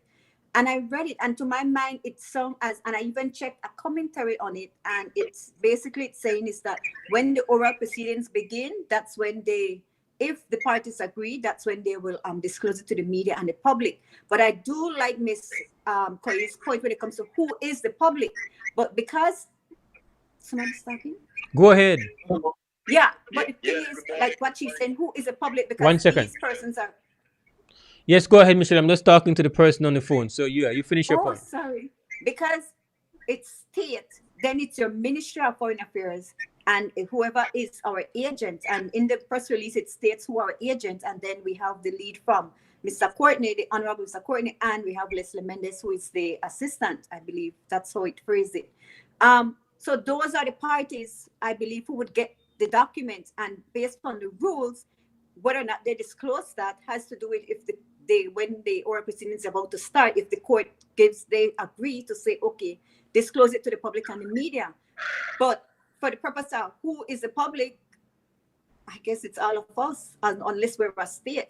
And even when you have cases, Mose, whereby my rights have been violated and I want to go to the ICJ, the only way that can go to the ICJ is if my state take it there on my behalf. As an individual, I don't have access to the court. All right, Krem, good morning. Go ahead, caller. Good morning, Mose. Good morning, Michelle. Good morning, David. Morning, sir. Listen, just the mere fact of what is at stake and what it pertains to every Belizean should dictate that Belizeans should be informed of what it is Guatemala is claiming at the ICJ. Why should that be a secret kept from us? I mean, there is, whether there be rule or no rule, and my reading of Rule 53 doesn't say what it is that they are saying in terms of if there is some prohibition against disclosure of the claim and what the details of the claim. There is nothing in the rules that says that. There's nothing in the rules that allows for that. Now, my thing about it is this, Mose. At this point, we've already voted to go to this referendum. We're voting referendum to go to the ICJ. That's gone. So there is no point now in hiding anything because there is no way that we can reverse it. To my understanding, once you've engaged this process, it goes through to the end. So why are you hiding now? What's the point of hiding from us what the claim is? I don't see that as having any value. Tell us what it is, so that we may be prepared, however this thing may go, that what's coming down the pike is something we are ready for. You know, one way or the other, because it can only go two ways. Either in our favor or against us. So let's find out what it is that we are facing. All right, my brother. Take care, guys. Most the caller is correct. Because there has been cases whereby once you start the process, it doesn't matter if you participate or not. We had in 2018 where Venezuela, with the case again with Guyana and the Essequibo River, they decided not to participate.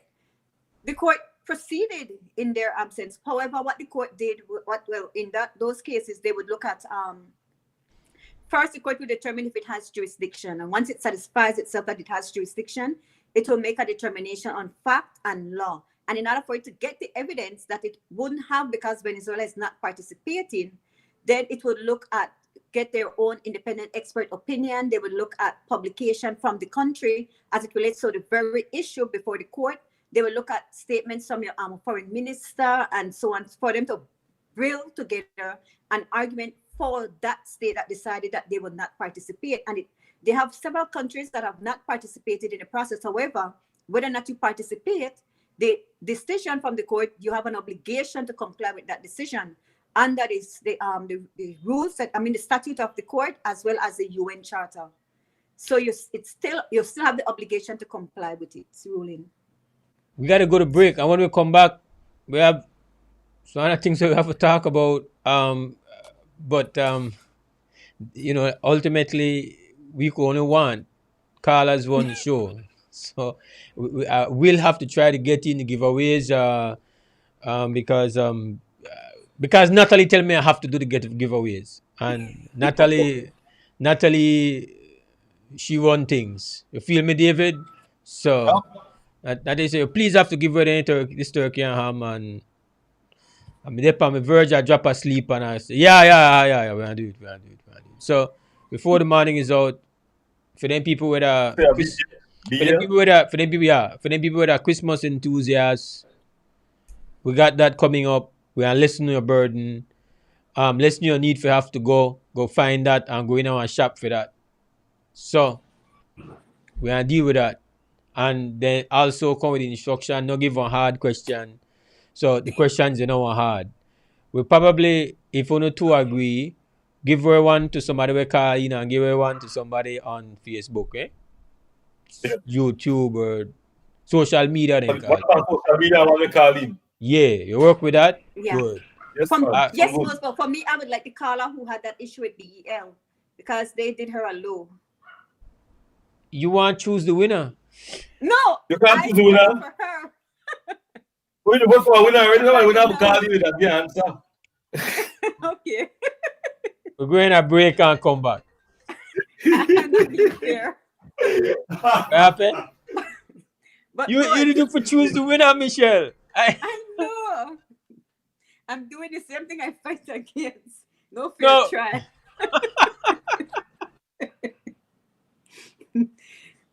But last week, the whole issue with the bank, the Scotia Bank, purchase of the Scotia Bank, had me looking at competition. And that's when Belize is a member of the Treaty at Chaguaramas. That one. Which deals. We don't got enough time this morning. I know, right? No, but most there is a way for Belizeans, if they're serious about what happened, to challenge that matter before the Caribbean Court of Justice as it relates to violation of the Treaty at Chaguaramas, where it talks about competition. And if we have the view that because of that purchase, we will not have competition in Belize on whatever levels, that is an avenue that people could look at. I'm just saying. But the question to me, Michelle, is so Belizeans, we don't have a lot of resources, right? I've tried to figure out a way to go to the CCJ. But why are the other banks so publicly quiet on this? Why, if I am Atlantic Bank or Heritage Bank, or why would I be good with this? Is this a case now where you do your thing, and if that happen, that happen? But they are the ones ultimately who should be leading the charge to say the competitive landscape has been severely impacted, and we don't want to support this. Like, why are they not out in front of this? I don't know, but because then ultimately, if we have a concern about it, if we look on it and we say, "Oh, this is anti-competition," and ultimately we, the consumers, are the ones that are going to be hurt. But not only the consumers, obviously the competitors are going to be hurt first and foremost. They have a lot. They have skin in this. They have a lot of skin in this, and they have the resources to be able to say to fight. The people have a voice. You have different organizations maybe who can try a thing, like maybe peace movement or whatever. But where are they going to be? They're just going to be on the sidelines? Sometimes when you go ahead. Sorry. No, I'm just saying sometimes when people are quiet in the public domain, it doesn't mean that they're not, lobbying other ways. So I'm hoping maybe they are. I'm hoping. Like I said, publicly quiet. Yes. And and again, um, you would be surprised that as huge as some of these entities are, that some of them still shaking on them boots when they look upon Mr. Ashcroft. They're shaking on them boots and are holding tongue and stay out of the way. Like they don't they are super cautious, super conservative, and they don't really want to rumble with that dude. So I think that that's what it is, and I think if that is the case, then to me, that cowardice. Because then what you do is basically you, by your silence, you okay the hurting of the people who you are serving and whose interests you say you care about. So I can't rate that. I can't rate. I think they probably want label that as being pragmatic, but look on it and say no, that's pragmatic. You're hiding cowardice under a cloak of pragmatism, and I don't rate it. I agree. Most I was reading last night. I think Belize we received technical support from CARICOM Competition Commission as it relates to us trying to develop our national competitive authority. I don't know where we're at with that, but that would be one body in which the issues of fair competition ought to be, dealt with or dealt by. So I don't know where we're at with that. But I do know Barbados, I believe, and Guyana, they're in the Caribbean. Those are two countries that do have their authority up and running to ensure that there is competition in their country. Really? Yes. But we don't have it as yet. We just received the technical support. Is that a vehicle under the government? Is it a statutory? Under CARICOM. Under CARICOM? It's CARICOM, but in order for it to be in our country, it's what the government will bring into our country through incorporation of that body. We received the training because on the site that I was reading, they said Belize received technical training as it relates to accessing funds in order for us to reach that level of having our national competitive authority. So that's where we're at with that.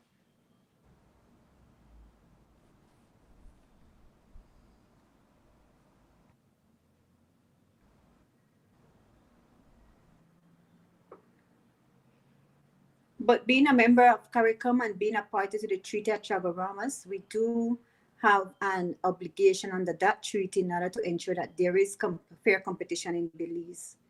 And so even though we don't have domestic laws as such, we, by virtue of that treaty, there is an obligation on the state to ensure that there is competition.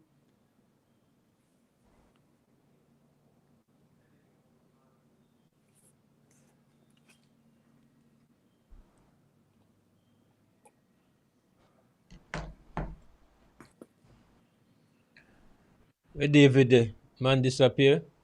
He keeps going in behind that door. You know what's behind that? What's behind that door, right? I think a table with snacks. Food. Bacon and sausages, and man go and bat back at that door. Then he want to tell about how he ride. Oh boy. Yeah, I think it's very interesting that competitiveness thing. Like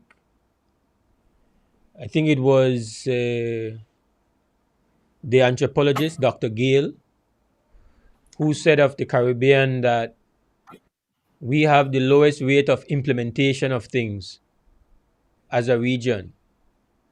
So that we have great things that we have designed, great things that we have discussed, great things that we have put on paper, But in between going from on the paper to being an actual into existence, we have a poor conversion rate as a region. Speaking about the Caribbean, that we are lousy implementers. We do not execute. We do not make our ideas live. And so we make people have one indifference to good ideas. We have one indifference to intelligence, because you could put a room full of intelligent people to discuss and come up with a plan and come up with something that is going to be prescriptive for what is ailing your country or your community. But when it comes to making that become alive and become effective, that doesn't happen. You know, that like what we are learning about right now, where we actually had the Labor Act, and the Labor Act prescribes the need for the labor tribunal, and it takes over a decade to make that tribunal come alive. We are waiting for a tribunal to come alive now for almost 6 months. And the reason why we have to be understanding is that it is actually being crafted into existence. It has to craft all its guidelines, all its rules. It has to. They had the legislation required it, but it was never furthered. It was never moved upon. Nobody drove it into existence. And so now, because of that, we have to sit down and wait until all of that is done. That's the kind of thing that really hurts you, that really it devalues intelligence, because it says intelligence means nothing. Obviously, somebody said this is something that we need to solve A, B, C, D, E, F, G. But because one of the things it didn't solve was making thousandaires into millionaires, we not got time for that. True. That is our highest priority, right? Maybe we go back on 5, 4, 3, 2, 1. Welcome back to the WB Wake Up Belize Morning Vibes.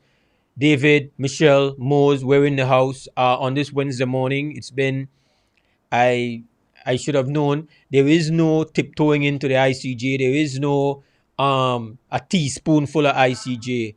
ICJ is, even though we have kind of, we gone 1 year without talk with ICJ. People have reached a point where they didn't want to talk about ICJ anymore. But we've basically had an ICJ conversation this morning because of the tabling of Guatemala's memorial at the ICJ.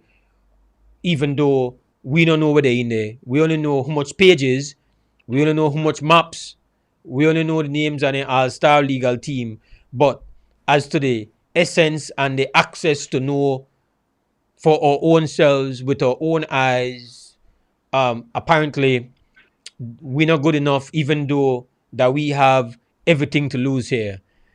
It's hard to convince me that it's, even if there's no precedent for people saying I am not a public here, I am party. To me, even just looking at it from a layperson's point of view, what I understand a party to be, a party is the one that has the interest here, and we are the ones. Yeah, you could say we have a representative, but just as with the government, our representatives are to be transparent with us. Like, that is the way it's supposed to be. Before we go any further, I really want to say that the conversation and the research that you have done, I want you to touch on that before but we're going to expand on it on future shows. But I really wanted to look at the situation here where, but before I do any of that, make we do one giveaway. Yes, you 30 a ham. Better give that away. Make we do that. That's what I'm going to do. Make we do that. Okay, I'll ask a question related to this conversation this morning. So that shows that somebody may pay attention. What did Miss Corey and Michelle not see eye to eye on about the ICJ?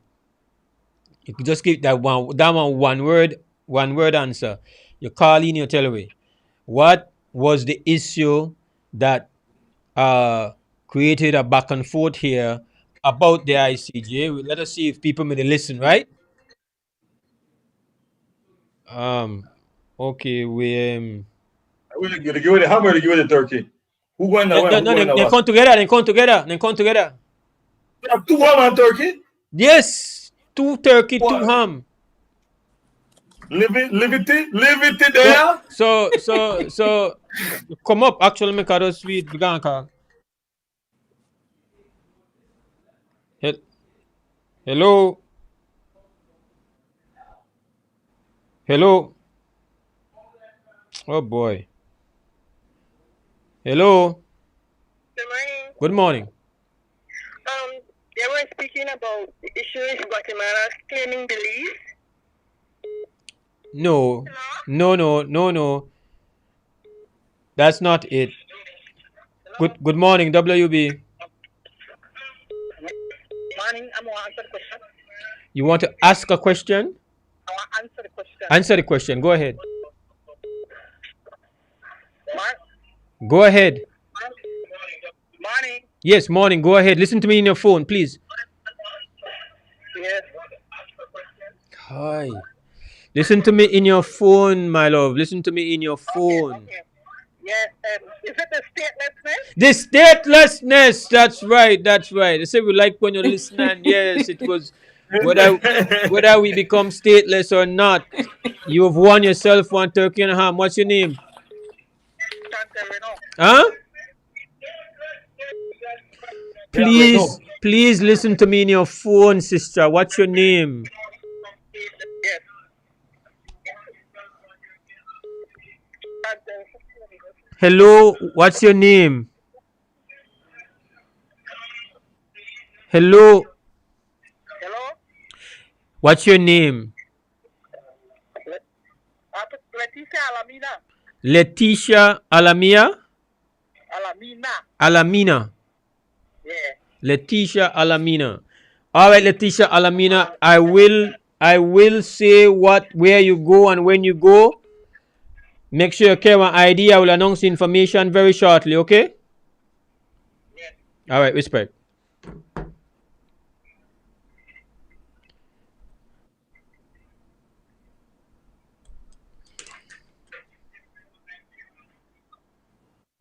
My oh my. That took more out of me than I thought it would. Took some effort. Yeah, that listen to me, people. You're calling on the show, you have to turn on your radio, turn on your TV, because ultimately there is a delay on the broadcast because we are streaming to the TV station. So when you talk to me on the show, turn on the net and just listen to the voice in the phone. In the phone. Otherwise, they're like one dog where they chase a tail. When I get catch. Never ever want to catch up. Never ever want to catch up. Make I just mention that if for the people who win, Leticia Alamina, not Alamia. All right. What happened? Hello? Hello? The next prize off on Facebook, the serve on social media. Hello? Hello? Yes, Miss Corey. Another quick observation. Look at the similarity between Belize and Guatemala. We were told yesterday that we have Mr. Schumann is the agent. We have a legal team, 9 people. The last 3, the 2 support councils and the geographer hydrologist or whatever, I put them in on the technical category. Then we have Mr. Schumann, the agent, and his assistant. Then we have Mr. Courtney and Ms. Mendez representing the government, and then we have the opposition. But nowhere in the Guatemalan media, not now, not with yesterday, nor along the way, nor before, did I ever hear them say, and And we will have these people representing the government and these people representing the opposition.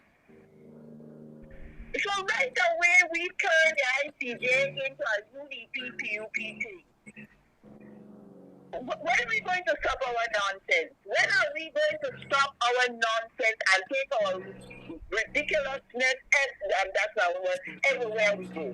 No, we're taking it to the ICJ.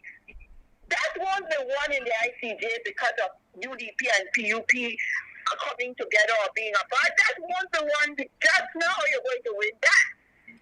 What there you won't have winning it, but they are giving you that. They seem to want to give you an impression that that is how that will be won. So true. So please, man, please, that when you become an adult, put away the things of childhood. That kind of nonsense, that is the thing of childhood. That's what happens in the mess we are. Nowhere, Guatemala, none of talk about the government and the opposition. Whoever the opposition is there are a lot of parties, so I don't know how much party would make up the opposition. Here we are with our nonsense. And yet, they haven't put in the BPP and the FM or whatever, they don't have any there. All they make up the opposition, as a matter of fact, they fought very hard in that referendum that they had. So please, no, don't try to sell that to us as a way that we're going to win by having the UDP and the PUP coming together. That don't have nothing. ICJ couldn't give a damn about PUP and UDP. And happily so. My next observation is this, Mode. When the United States went to the ICJ, well, recently with Iran, that's one of the most recent ones. When they don't get the ruling they want, what they do? Leave. They issue statement against the members of the ICJ prohibiting them all manner of things. If they don't comply, go to court with Nicaragua, don't comply. So we little people, we the little countries, run to keep up with the big boys, so to be in company. That's what we are. We're always trying to keep up in company. But the big boys do not care about the company. You're going to tell me the UN is the organization I am supposed to be following when the UN has a Security Council with a veto vote? How did you could tell me that's a just organization there? Really dedicated to justice and fairness? When the powerful nations have the veto vote over everything? No, man, you can't bring that. And let's go to the OAS. When Mr. Trump was proposing to take the OAS in as observers for the election, right or wrong, I don't know if you knew that. That was in international media. They're going to... Well, what do you know but the world learn about the OAS? Well, we never know we learn. And who we learn it from? We learn it from no less than American legislators telling us how bad the OAS is, and when we shift the OAS up to, and how the OAS and Trump are really together. This is what we learn from the American legislators. You learn thing when people quarrel, you know.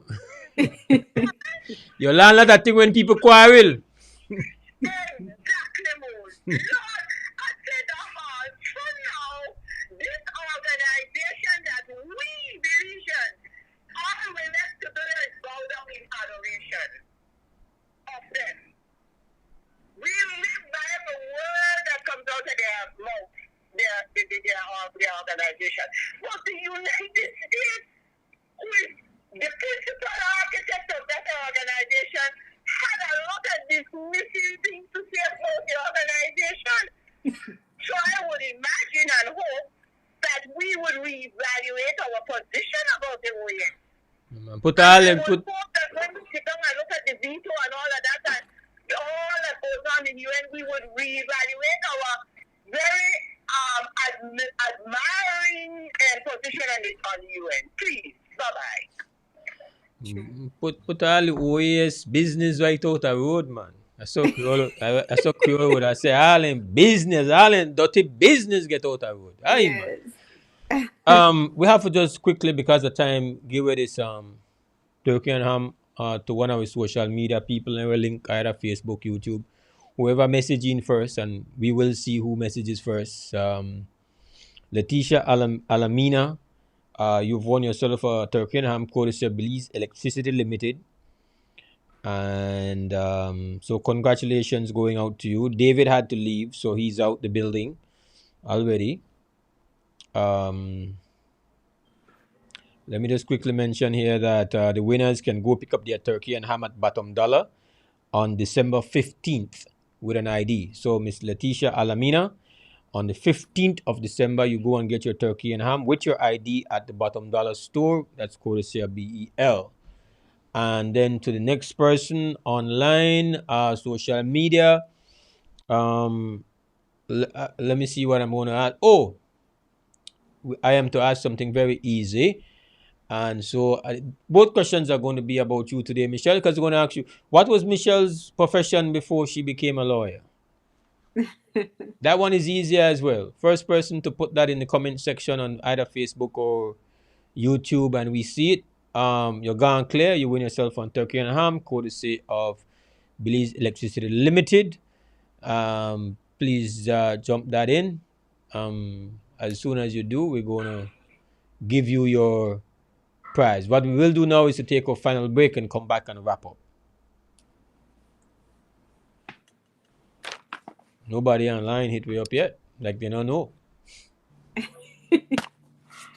Yes, Mos. The we part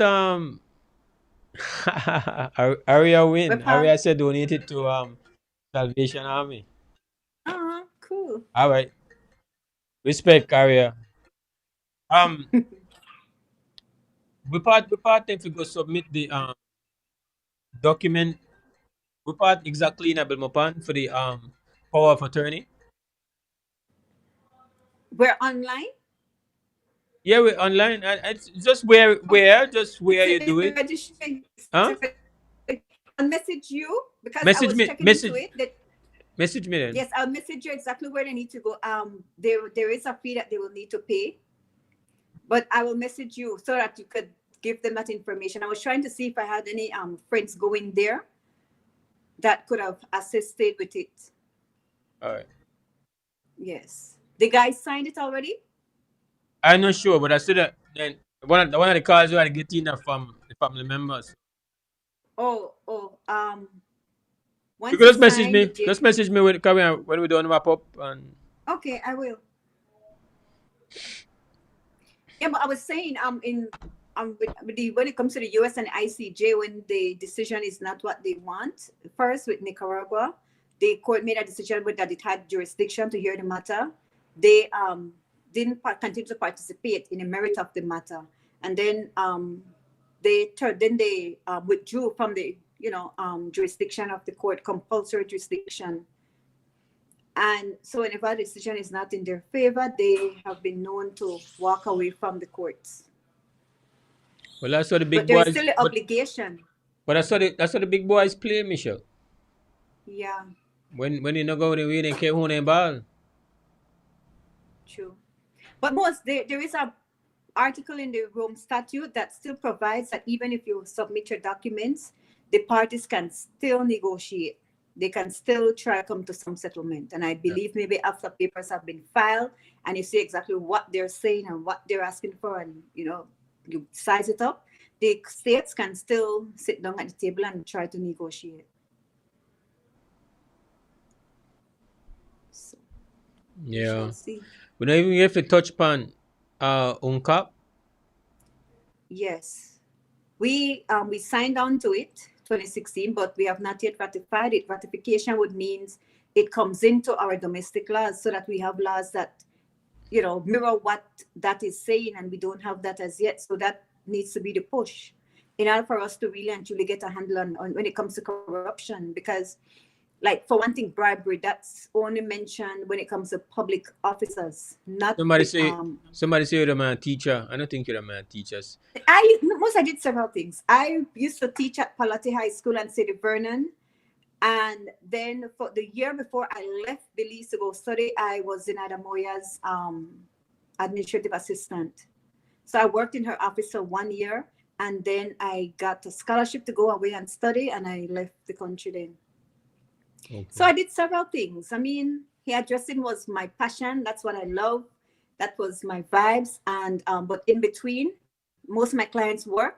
When they got old, they started to work, and so I teach during the day and work in the evening. All right. So the person who says teacher is not wrong. So Dennis Yeah, I Hines, used to teach. Dennis Probably a Hines, student. Dennis Hines, you're not wrong. You're just not accurate for this morning. But you're not even the first. We don't get a winner already. Aria is the first person to say something, and she has donated it to the Salvation Army. So like you're the turn politician for me, Aria.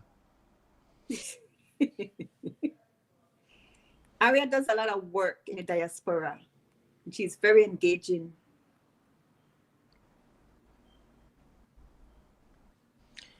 Yeah, well, Aria is also Baranuri's esdus, you know. She and Baranuri are more, you know, esdus. Okay.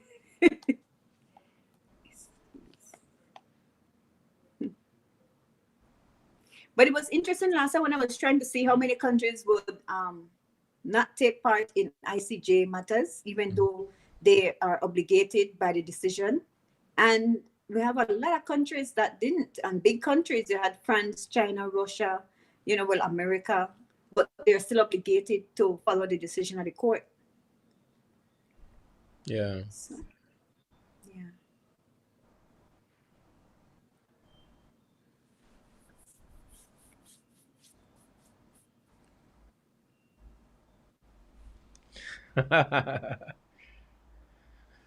Yeah. Yeah, so somebody actually sent me a text. Cosmetology hairstyles, I know. Yes. People just decide I can't reach Facebook, so I'm gonna send you a text. Are you related to Sandraline Trap? No more. Alright, that's one of the person where they try.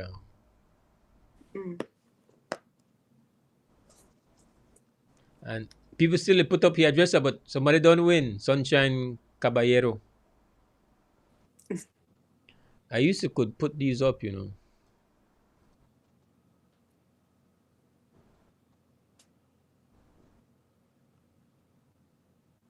Oh yeah, I can still do it. Are you seeing the can you see the feed, or are you watching just on your device? I'm just watching on my device. Okay. But I got schooled yesterday in terms of different gadgets that you could use to have like a whole system. So what we need to do, you're doing well. What we could do that maybe just do better with the audio. We have some audio issues. Anyway, 5-4, because people are liking this more than maybe even when we're in the studio, really. So we have to really consider make this be permanent. Anyway, we do 5, 4, 3, 2, 1.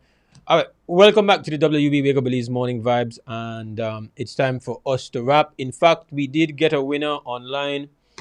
Aria Lightfoot won that turkey and ham by answering correctly that before she became a big shot attorney, Michelle was a hairdresser and into style and beauty and all of that stuff. It's her passion. But Aria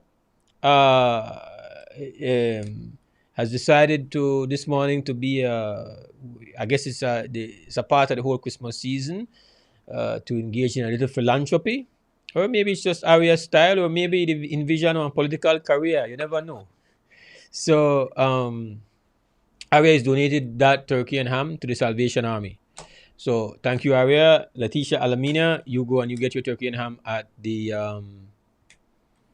Bottom Dollar store on the 15th.